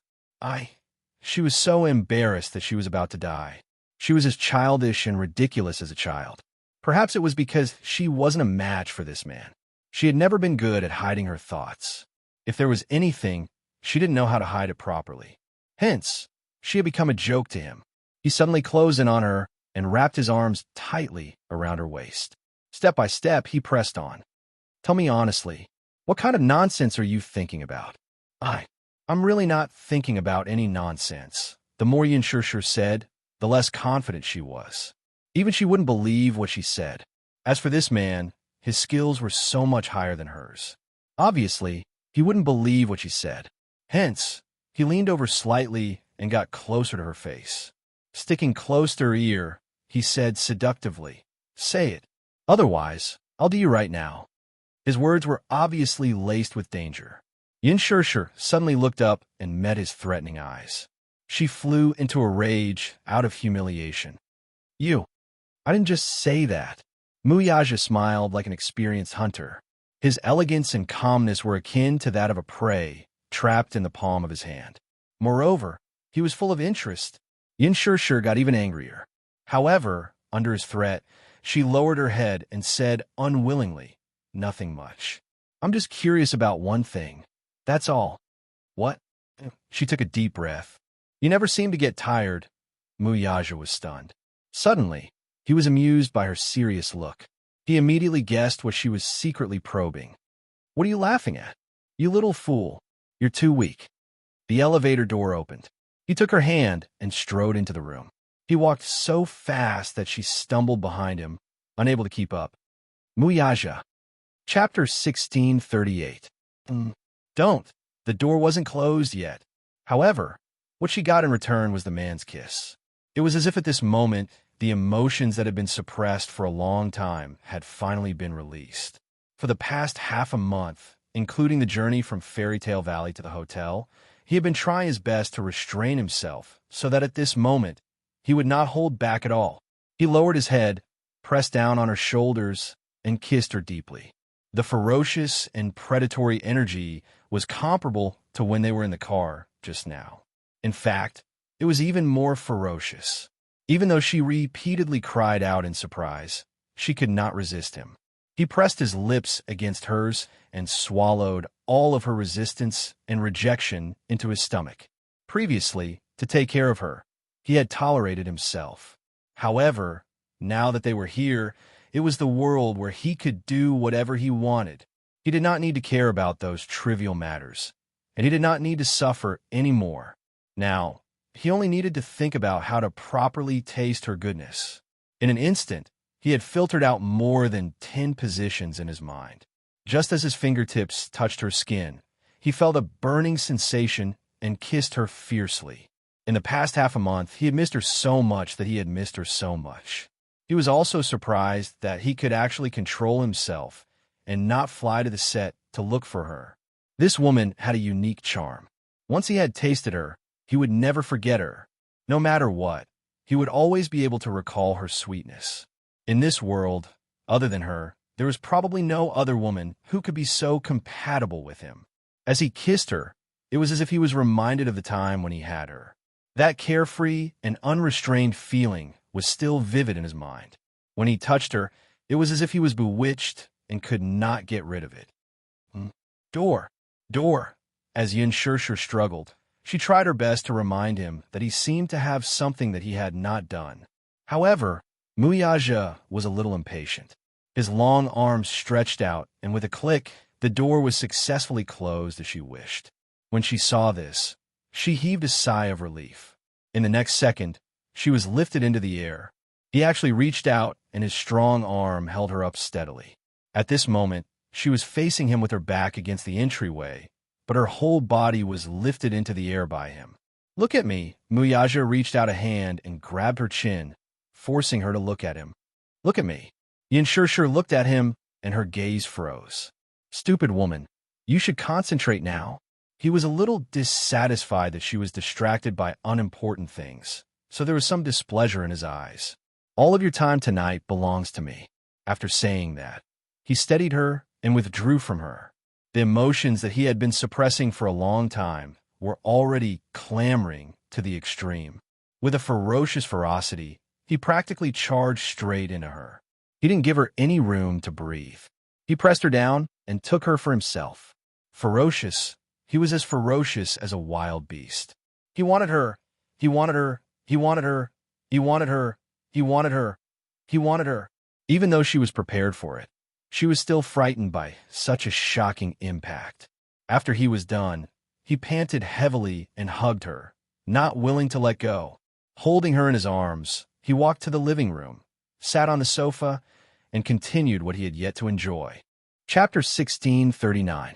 The battle lasted until midnight, but the man was still not satisfied. He fully displayed his seemingly inexhaustible stamina, and it was as if he wanted to use this night to vent all his longing for her for the past half a month. When he was aroused, he kept calling her name, and she kept responding to him. At first, she tried her best to cooperate with him, but later on, she was so tired that she gradually lost her stamina. The battle was close to madness, and the smoke of gunpowder filled every corner of the bedroom. She only felt that the world had gone crazy. The sky was spinning, and the earth was moving. The whole world seemed to be collapsing, and the earth was shaking. All her rationality was ethereal, and it was difficult for her to return her shell. Her mind was filled with the thought that he had gone crazy, and she too had gone crazy. They had both gone crazy. It was as if their bodies no longer belonged to them. Their bodies were dripping with sweat, and it was sticky. It felt as if the two of them had been fished out of a pool. Outside the door, the two little lads were curiously leaning against the door. They originally wanted to sneak around and find out what was going on. However, they were helpless, as the soundproofing of the hotel was really amazing. The two of them wanted to stick their ears to the door, but they still couldn't hear anything. So I forget it. You suddenly snorted and said, I listened to your nonsense, and that's why I came to do such a thing with you. Eavesdropping on Daddy and Mommy is too despicable. If Daddy finds out, he'll be angry again. Xiao Yichen felt wronged and said, Boo-hoo, you were the one who wanted to steal. Shut up. Yu blushed and covered his mouth. He said anxiously, If you continue to talk nonsense, I'll ignore you. Okay, I won't talk nonsense anymore. I wanted to eavesdrop, so I pulled you along. As an older brother, Xiao Yichen naturally gave in to him, so he couldn't be bothered to argue with him. Yu was satisfied. He pursed his lips and looked at Xiao Yichen with a smile. He opened his palm and said, Okay, let's go back to the room to rest. Okay. Xiao Yichen held his hand, and the two little rascals held hands as they returned to their room to rest. It was late at night outside the window. With a deep groan from the man, the two of them climbed up the gorgeous clouds. At this time, the two bodies lying on the bed were already soaked in hot sweat. Towards the end, he suddenly grabbed her cheeks and kissed her seductive little mouth. Ugh! Yin Shishir's cries were all overbearingly swallowed by him. With the last bit of strength, he completely relaxed his tense body and laid on top of her, panting heavily and rapidly. The man's sexy and deep breathing kept echoing in her ears. His warm breath brushed against her ear, making her feel itchy, but she was powerless to resist. After that, she was completely paralyzed in his arms, unable to move at all, and the important responsibility of dealing with the aftermath naturally fell on him. After Muyaja calmed down, he couldn't help but scratch the bridge of her nose. Little rascal, this stupid woman. Throughout the whole process, he was the one who put in the effort. What about her? After everything was over, she was like a little rascal who only knew how to act shamelessly. She was paralyzed in his arms and didn't want to move at all, but it wasn't her fault. Chapter 1640. When he calmed his breathing, she was still panting heavily, one after another. It was as if the surrounding air was extremely thin and she was almost unable to breathe. It was as if he was trying his best to fill it up, but no matter what, he felt that it was not enough. Under his enlightenment, her body seemed to have turned into a puddle of spring water. Muyaja hugged her and walked into the bathroom. He filled the bathtub with warm water and sank her into the water, letting the two of their bodies submerge in it. When he calmed down, he liked to hold her like this. Then, he would quietly admire her beauty. Yun Shirshir nestled in his arms, her left face quietly pressed against his chest. The hair on her face was soaked with sweat and messily stuck to her face. However, after hundreds of years, it did not affect her pure beauty in the slightest. Her beauty was a kind of otherworldly beauty that did not hide a trace of dirt. At this moment, her eyes were half closed, and there was a trace of drifting in her eyes. Her long and thick eyelashes drooped down, covering her eyelids with a layer of shadow. Her eyelashes were moistened with sweat, and there were a few droplets of mist standing on them, making this beauty even more ethereal. He secretly thought in his heart that if it was in the ancient times, she would definitely be an evil concubine that would bring disaster to the country. She would definitely be the kind of beauty that would cause chaos in the imperial court. So much so that for him who had always had a firm heart, in that moment, a cold thought suddenly floated in his mind. He might as well just die on top of her. Muyaja helped her clean up, and at the same time, he still could not control himself from entangling with her lips. Yun Shirshir, however, was enjoying his gentle intimacy. She hooked her arms around his shoulders and responded to his kiss.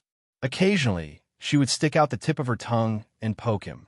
Muyaja originally wanted to teach her a lesson, but just as he carried her upright, this pitiful little woman was so wrong that she was begging for mercy. "I really can't do it today. I will be killed by you here. Let me go, please. I don't want it. I really can't want it anymore." Seeing her so pitiful, Muyaja showed mercy and dispelled the thought. After the two of them had taken a shower, he wiped her clean and carried her back to the bedroom. After getting on the bed, Yun Shirshir comfortably rested her head on his arm and fell asleep soundly. This sleep was peaceful and steady, and it was actually a dreamless sleep. Early in the morning, he was woken up by the urgent ringing of the phone in the living room. Yun Shirshir was still sleepy, but Muyaja was suddenly woken up. He put on a bathrobe and walked to the living room. He saw that it was Yun Shirshir's phone ringing in her handbag. He picked up the phone and heard Qin Zhou's voice on the other end. "Shirshir, where are you? Yesterday, the crew found out that it was your birthday and wanted to celebrate with you, but you disappeared without a trace." Muyaja's brows sank slightly when he heard the manager's voice. "She's with me." These 5 words were a high-profile declaration of sovereignty. In his eyes, Qin Zhou was undoubtedly a big love rival. It was a heinous crime to divide up the time that they spent together. Before Yun Shirshir could respond, Qin Zhou heard Muyaja's deep voice and was so shocked that he almost threw his phone away. After a short moment of shock, Qin Zhou laughed. "Chairman Mu, haha, so Shirshir is with you. I'm relieved. Shirshir is now. She's still sleeping." Chapter 1641. The words "too tired" left enough room for one's imagination to run wild. The corners of his lips twitched. He could almost guess the reason behind her "too tired." They hadn't seen each other for more than half a month. They must have been busy until late last night. Qin Zhou looked down and cleared his throat. Then, he said awkwardly, "Okay. Then, I won't disturb Chairman Mu's rest. By the way, please send my regards to Yun Shirshir on my behalf. Happy birthday." Muyaja, however, replied, "You can say that to her face. I'm never in charge of passing on messages." Qin Zhou, his tone was so harsh early in the morning. Just a few words, and it was full of tension. It seemed like he was implying that he was blaming him for making her schedule too full. There was clearly a hidden meaning in his words. Qin Zhou awkwardly exchanged a few more words before hanging up the phone. After giving it some thought, he realized that he had indeed made her schedule too full recently. After reflecting on it, he made another call to rearrange her schedule. Muyaja hung up the phone and returned to his room. In the afternoon, Yun Shirshir was jolted awake by the noisy ringtone of her phone. She abruptly woke up from the ringing of the bell. She opened her eyes and heard the ringing of the bell. She turned her head and realized that the phone in her handbag had unknowingly been placed next to her pillow. She calmed her disturbed state of mind. Just as she raised her hand and was about to grab her phone, She was suddenly shocked by the feeling of accounting coming from the joints of her arm. TSK. It's so sore. Yin Shishir frowned and mumbled. She endured the pain and picked up the phone. Yun Yeching's apologetic voice came from the other end. Shishir, are you free this afternoon? This afternoon. Yin Shishir looked around the room. Only then did she recall the madness last night and where she was at the same time. The curtains in the room were closed, so she could not see the weather outside the window, nor could she tell what time it was. However, based on her sense of time, she knew that it was very late. When she turned around, the side of the bed was already empty. She didn't know when the man had left. From this, she could deduce that it was already late. Yin Shishir held her phone, and her face suddenly turned pale. She remembered that she had a scene this afternoon. Only then did Yin Shishir remember that she still had to film a scene today. Yesterday, her scene with Hua Jin had not been completed. Logically speaking, she still had to shoot another scene today. And now it must be almost noon, right? Oh my God. She had slept so deeply that she had wasted so much time. Why didn't that man remember to wake her up? She had a lot of work to do in the afternoon. She didn't know if she could make it in time. Sure. On the other end, Yin Yeching's voice snapped her out of her daze. Yin Shishir suddenly came back to her senses and smiled. Daddy, I'm listening. I should be able to get to the train station this afternoon. However, I have a lot of luggage, so it's not very convenient. So, I wanted to ask if you have time to come over and help your uncle. After saying this, he paused for a moment before quickly adding, It's okay if you're really busy. If you really can't make it, you could take a taxi back. Yin Shishir was a little conflicted. She had a scene in the afternoon. However, she really couldn't bear to see her father rushing, so she asked, What time will you reach the station in the afternoon? Chapter 1642. All right, don't worry. Give me a call when you arrive, and I'll come over to pick you up. Do you have anything on in the afternoon? If you have something to say, then just let it go. The man persisted, still thinking of her best interests. Yin Shishir laughed. What can I have on? Dad, don't worry. I'm free this afternoon. He smiled, feeling touched by her thoughtfulness. After giving her a few more words of advice, he hung up the phone. She looked at the time and saw that it was 11:30 p.m. Hence, she hurriedly dialed Director Gu's number. She wanted to ask when the afternoon shoot would end, but the man politely said, Sure. It was your birthday yesterday. I wanted to arrange for everyone in the production team to celebrate your birthday, but unfortunately, I don't know where you went afterward. Since it's your birthday, I'll give you 2 days off. Have a good rest today and tomorrow. Report to the production team the day after tomorrow. The man's kind words gave her a huge shock. To be honest, she was a little dumbfounded. In reality, she had called Gu Xiaoyan to ask for a day off, but when she thought about how she had left the set without permission yesterday, she braced herself for a harsh scolding. Trembling with fear, she waited for Gu Xiaoyan to give her a good scolding. After all, the production team clearly stated that no one was allowed to leave the set without permission. It was the same as clocking in at work. One was not allowed to leave without permission. Yesterday, she had left the set without saying a word. Logically speaking, Director Gu would definitely criticize her for speaking on her own. He would also give her an appropriate punishment. In the end, he would make an announcement to the entire set to punish her as an example to others. However, he didn't expect Gu Xiaoyan to be so reasonable after this phone call. He even approved 2 days of leave. 2 days of leave. Did the sun rise from the west? This was a rather luxurious treatment that only A-list stars or protagonists could enjoy. Yin Shishir was ecstatic.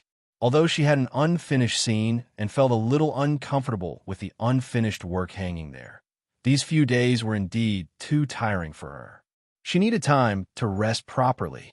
After half a month of continuous filming, she was already exhausted. She had applied for leave several times, but the director did not approve it. She did not expect to be granted leave today. Yin Shishir was so excited that she couldn't calm down. She put down her phone, sat up, and lifted the quilt to get out of bed. However, just as she lifted the quilt, she suddenly saw the ambiguous marks on her body, especially the base of her thighs. There were actually bruises. She was so embarrassed that she couldn't even show her face. Her skin was very white and tender. Even if she was casually pinched without using any strength, it would leave an eye-catching mark. Not to mention the unrestrained battle last night. When she thought of this, Yin Shishir felt extremely embarrassed. When she got off the bed, the moment her toes touched the ground, she almost fell down. Oh God! Her thighs were sore and swollen, and her waist was so soft. She didn't know what had happened to her body after that night. When he got off the bed, his whole body was in a daze, and there was even a faint feeling of lack of oxygen. Rather than saying that he was crushed by the wheels, it would be more appropriate to say that his entire body felt like it was falling apart. At this moment, even moving his arms was strenuous. Yin Shishir calmed down, gently massaged her waist, took a deep breath, and got off the bed. Chapter 1643. Pushing open the door, she was greeted with a room filled with warm sunlight. The sun was shining brightly outside the window. This was a luxurious suite that included a small business conference room, a living room, a bedroom, a bathroom, and a study room. Yin Shishir put on a bathrobe and walked into the study room. She saw Mu Yaja sitting in front of the computer, staring intently at the screen. He was so focused that he didn't realize that Yin Shishir was standing behind him. It was only when she leaned against his back and wrapped her arms around his shoulders that he suddenly realized that she had entered the room without him knowing. "Are you busy?" Yin Shishir rested her chin on his shoulder and looked at the computer screen in front of him, only to realize, to her annoyance, that the files on the screen were actually a series of densely packed financial reports. Just looking at them gave her a headache. It turned out that he was dealing with the company's quarterly financial reports. She said guiltily, "Did I disturb you?" Muyaja smiled and patted the back of her hand gently. His voice was gentle as he asked, "Why don't you rest for a while? If you continue sleeping, it'll be night soon." Yin Shishir paused and laughed. "Why didn't you wake me up when you were awake?" Muyaja raised his eyebrows and said innocently, "I saw that you were sleeping soundly and even snoring like a little pig. That's why I didn't wake you up." Snoring? Yin Shishir was shocked. She was shocked and retorted with a red face, "You're talking nonsense. I never snore when I sleep." "Why didn't you snore?" Muyaja wanted to tease her, though, so he said in all seriousness, "You're snoring really badly, like a little pig. When I called you, you even smacked your lips. You don't look like a lady at all." She panicked. He was so serious that Yin Shishir believed his words without a doubt. She really thought that she really snored when she slept. Oh my God, she snored. It was so embarrassing to snore when sleeping. In her impression, snoring while sleeping was a coarse behavior that only middle-aged men would have. She had always valued her bearing. When she thought about how she had actually snored and let this man hear it, for a moment, she only felt her cheeks burning. It was incomparably embarrassing. Feeling conflicted, Yin Shishir bit her lower lip. She wanted to cry, but had no tears. Pouting, she carefully defended herself. "Actually, it's normal for people to snore sometimes. Sometimes, when people are too tired, they will snore when they sleep. Don't." Halfway through her words, she felt embarrassed. She wanted to say that he didn't mind her. Muyaja, on the other hand, was tickled by his earnest attempt to absolve himself. Thus, he raised his hand and couldn't help but pinch the tip of her nose as he teased, "You're not just snoring. I really want to take a picture of how ugly you look when you sleep." "Huh? What's wrong with me?" "What do you mean, not only? What's wrong with me?" Muyaja nodded seriously. "Yes. Does drooling count with drooling? Boom. Wait a minute." Yin Shishir's face flushed red. Why was she drooling? Yin Shishir was so shocked that she instinctively touched her mouth, but she didn't feel any saliva stains. Chapter 1644. Muyaja slapped her hand away. "Stop touching. When I woke up in the morning, your saliva was all over my arm. I used a towel to wipe it clean for you." He said it so seriously that Yin Shishir believed him even more. With a dejected look, she said, Why was I salivating? I really don't know." As she said that, she bit her lips in annoyance and cried out in her heart. It's over. Her ugly sleeping state was actually seen by this man. Yin Shishir was very concerned about her image in his heart, salivating and snoring. Why was she like those middle-aged men who pick their feet when she was asleep? Seeing her reaction, Muyaja found it cute and interesting. He couldn't help but curve his lips and snigger. Yin Shishir heard him snickering and looked at him suspiciously. Alas, he was quick to restrain himself. By the time he looked at her, his smile had already disappeared, and he was looking at her with a straight face. He did not know how to laugh at all. I might really be too tired. I hope you don't mind. However, Muyaja harumphed coldly, salivating and snoring. I can tolerate that. But do you know that talking in your sleep in the middle of the night, rolling up the blanket, and even kicking people, that's really too much? Yin Shishir widened her eyes in shock and looked at him in disbelief. That's impossible. When I'm sleeping, I'm quite well behaved. I've never kicked people or talked in my sleep. Her. Rolling up the blanket was especially too much. When I woke up in the middle of the night, the blanket on my body was gone. As he said that, Muyaja sighed helplessly. I really don't know how badly you tormented me last night. Yin Shishir bit her lips. She really wanted to cry, but had no tears. She really didn't know that she had so many bad habits when she was asleep. Muyaja even sneezed according to the situation, scaring Yin Shishir so much that she didn't know what to do. Are you all right? It's fine. Muyaja frowned. She probably caught a cold. When Yin Shishir heard this, she felt even more regretful. She wrapped her arms around his and said, I'm sorry, I didn't know. I really didn't know my sleeping posture was so bad. That was because I had always slept alone. You had never said that when I slept with him in the past. That's why I didn't know I had a bad sleeping posture. When Muyaja heard this, he laughed in his heart, but on the surface he pretended to be noble and cold, ignoring her. Yin Shishir was even more frightened, thinking that what he said was true. She said pitifully, Did you catch a cold? If I catch a cold, I'll feel guilty. Just as she was racking her brains to come up with a way to smooth things over, the man's lips curled into a smile as he suddenly wrapped his arms around her waist. In just a split second, he had her in his embrace.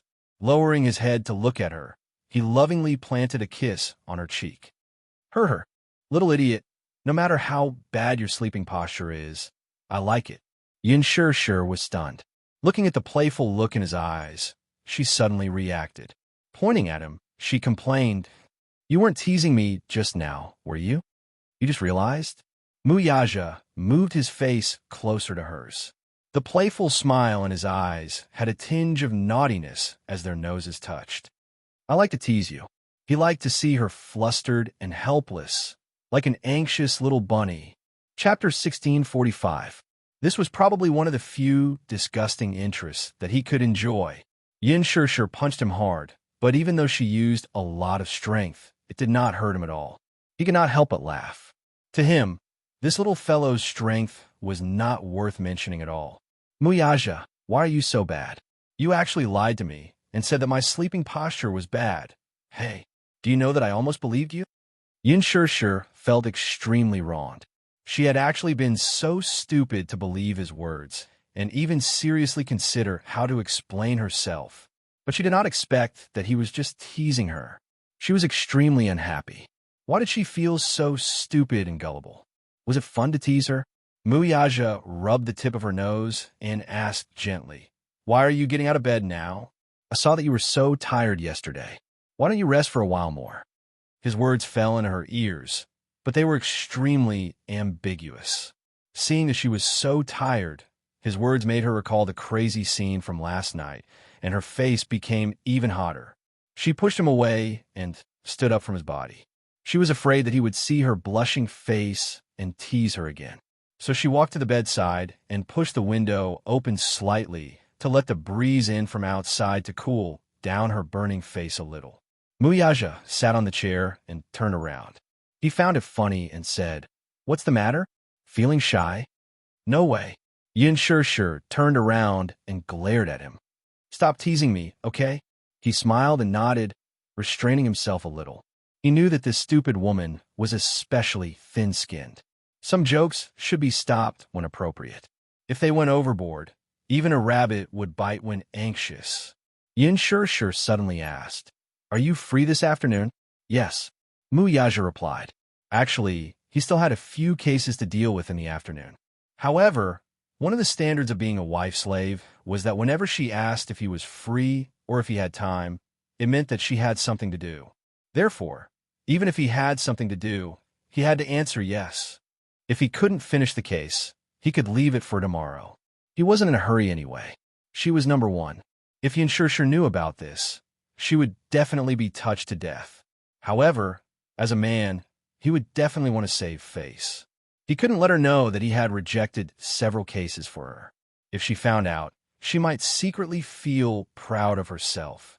Seeing that he was free, Yin asked, "Can you come with me to pick someone up this afternoon?" "Who?" "My father." Yin smiled. "He's coming back to Beijing today. He'll arrive at the train station in the afternoon. It should be around 4 o'clock. If you're free, come with me to pick him up." Muyaja smiled. "Okay, I'll accompany you." When Yin heard this, she was in a good mood. However, she suddenly thought of something and asked again, "Are you really free this afternoon? I see that you are usually very busy. I happen to be free this afternoon." "Okay, love you." She hugged him by the shoulders and gave him a kiss before running to the bedroom to report to her father on the phone. Sure. Can you prepare 2 cars this afternoon?" "No problem. Do you have a lot of luggage?" "It's like this." Chapter 1646. Yin was taken aback by his words. Yun Yeqing found a secluded place and explained his purpose for coming. It turned out that Yun Yeho had initially refused to go to the capital for no other reason than that he knew what his wife was up to. She wanted to make use of this opportunity to escape from this destitute place, and, by basking in Yun Yeqing's limelight, secure a good job for her 2 daughters in the city. If she could find a decent job in the city, it would be a glorious thing. This job, however, was another matter altogether. She was mainly thinking that if she could find a wealthy husband for her 2 daughters in the city, then she wouldn't have to worry about the rest of her life. Furthermore, with Yun Yeqing in the city, she would not have to work so hard to serve him. She even planned to find a second love and marry another man in the city. After all, she was still young in her 40s. She could not let Yun Yeho drag her down for the rest of her life. If she could marry another man, she would decisively kick away the crippled Yun Yeho and live a happy life of her own. Women, after all, husband and wife were birds in the same forest, but they would fly away in the face of disaster. Moreover, there was a saying that went, "A fine bird chooses a tree to nest in." Yun Yeho was crippled and had lost his ability to work. He would have to rely on others to take care of him for the rest of his life. She did not want to be a coolie, so she naturally had the idea of looking for a better job. How could he not see through her thoughts? After being married for so many years, he had long figured out what she was thinking. Moreover, he was now crippled, so his mind was very sensitive. When a person reached this stage, they would be able to see things and people clearly. It was especially so at this time that one could see through people's hearts. Therefore, he did not want to be a burden to Yun Yeqing, so he repeatedly emphasized that he would stay in his hometown and not go to the capital. Alas, no matter how his wife and daughters persuaded him, he would not waver. His wife was almost angered to death by him. In the end, it was Yun Yeqing who came to persuade him. He told him, "Brother, I'm bringing you to the capital so that I can take better care of you. It's been hard on you these past few decades. I'm the one who made you suffer.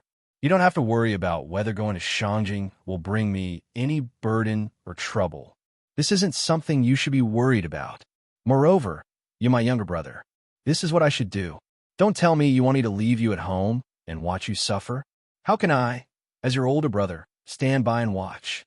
I've seen everything you've done for the past few decades. When I was in my prime, you quietly took care of my old mother for me. When I was down and out, you secretly came to the capital and gave me your hard-earned money. In these past few decades, you've been fulfilling filial piety on my behalf. You've been responsible for so many years. You've been responsible for so many things that you shouldn't be responsible for. Now that you can't bear it anymore, it's time for me, your older brother, to take responsibility for you.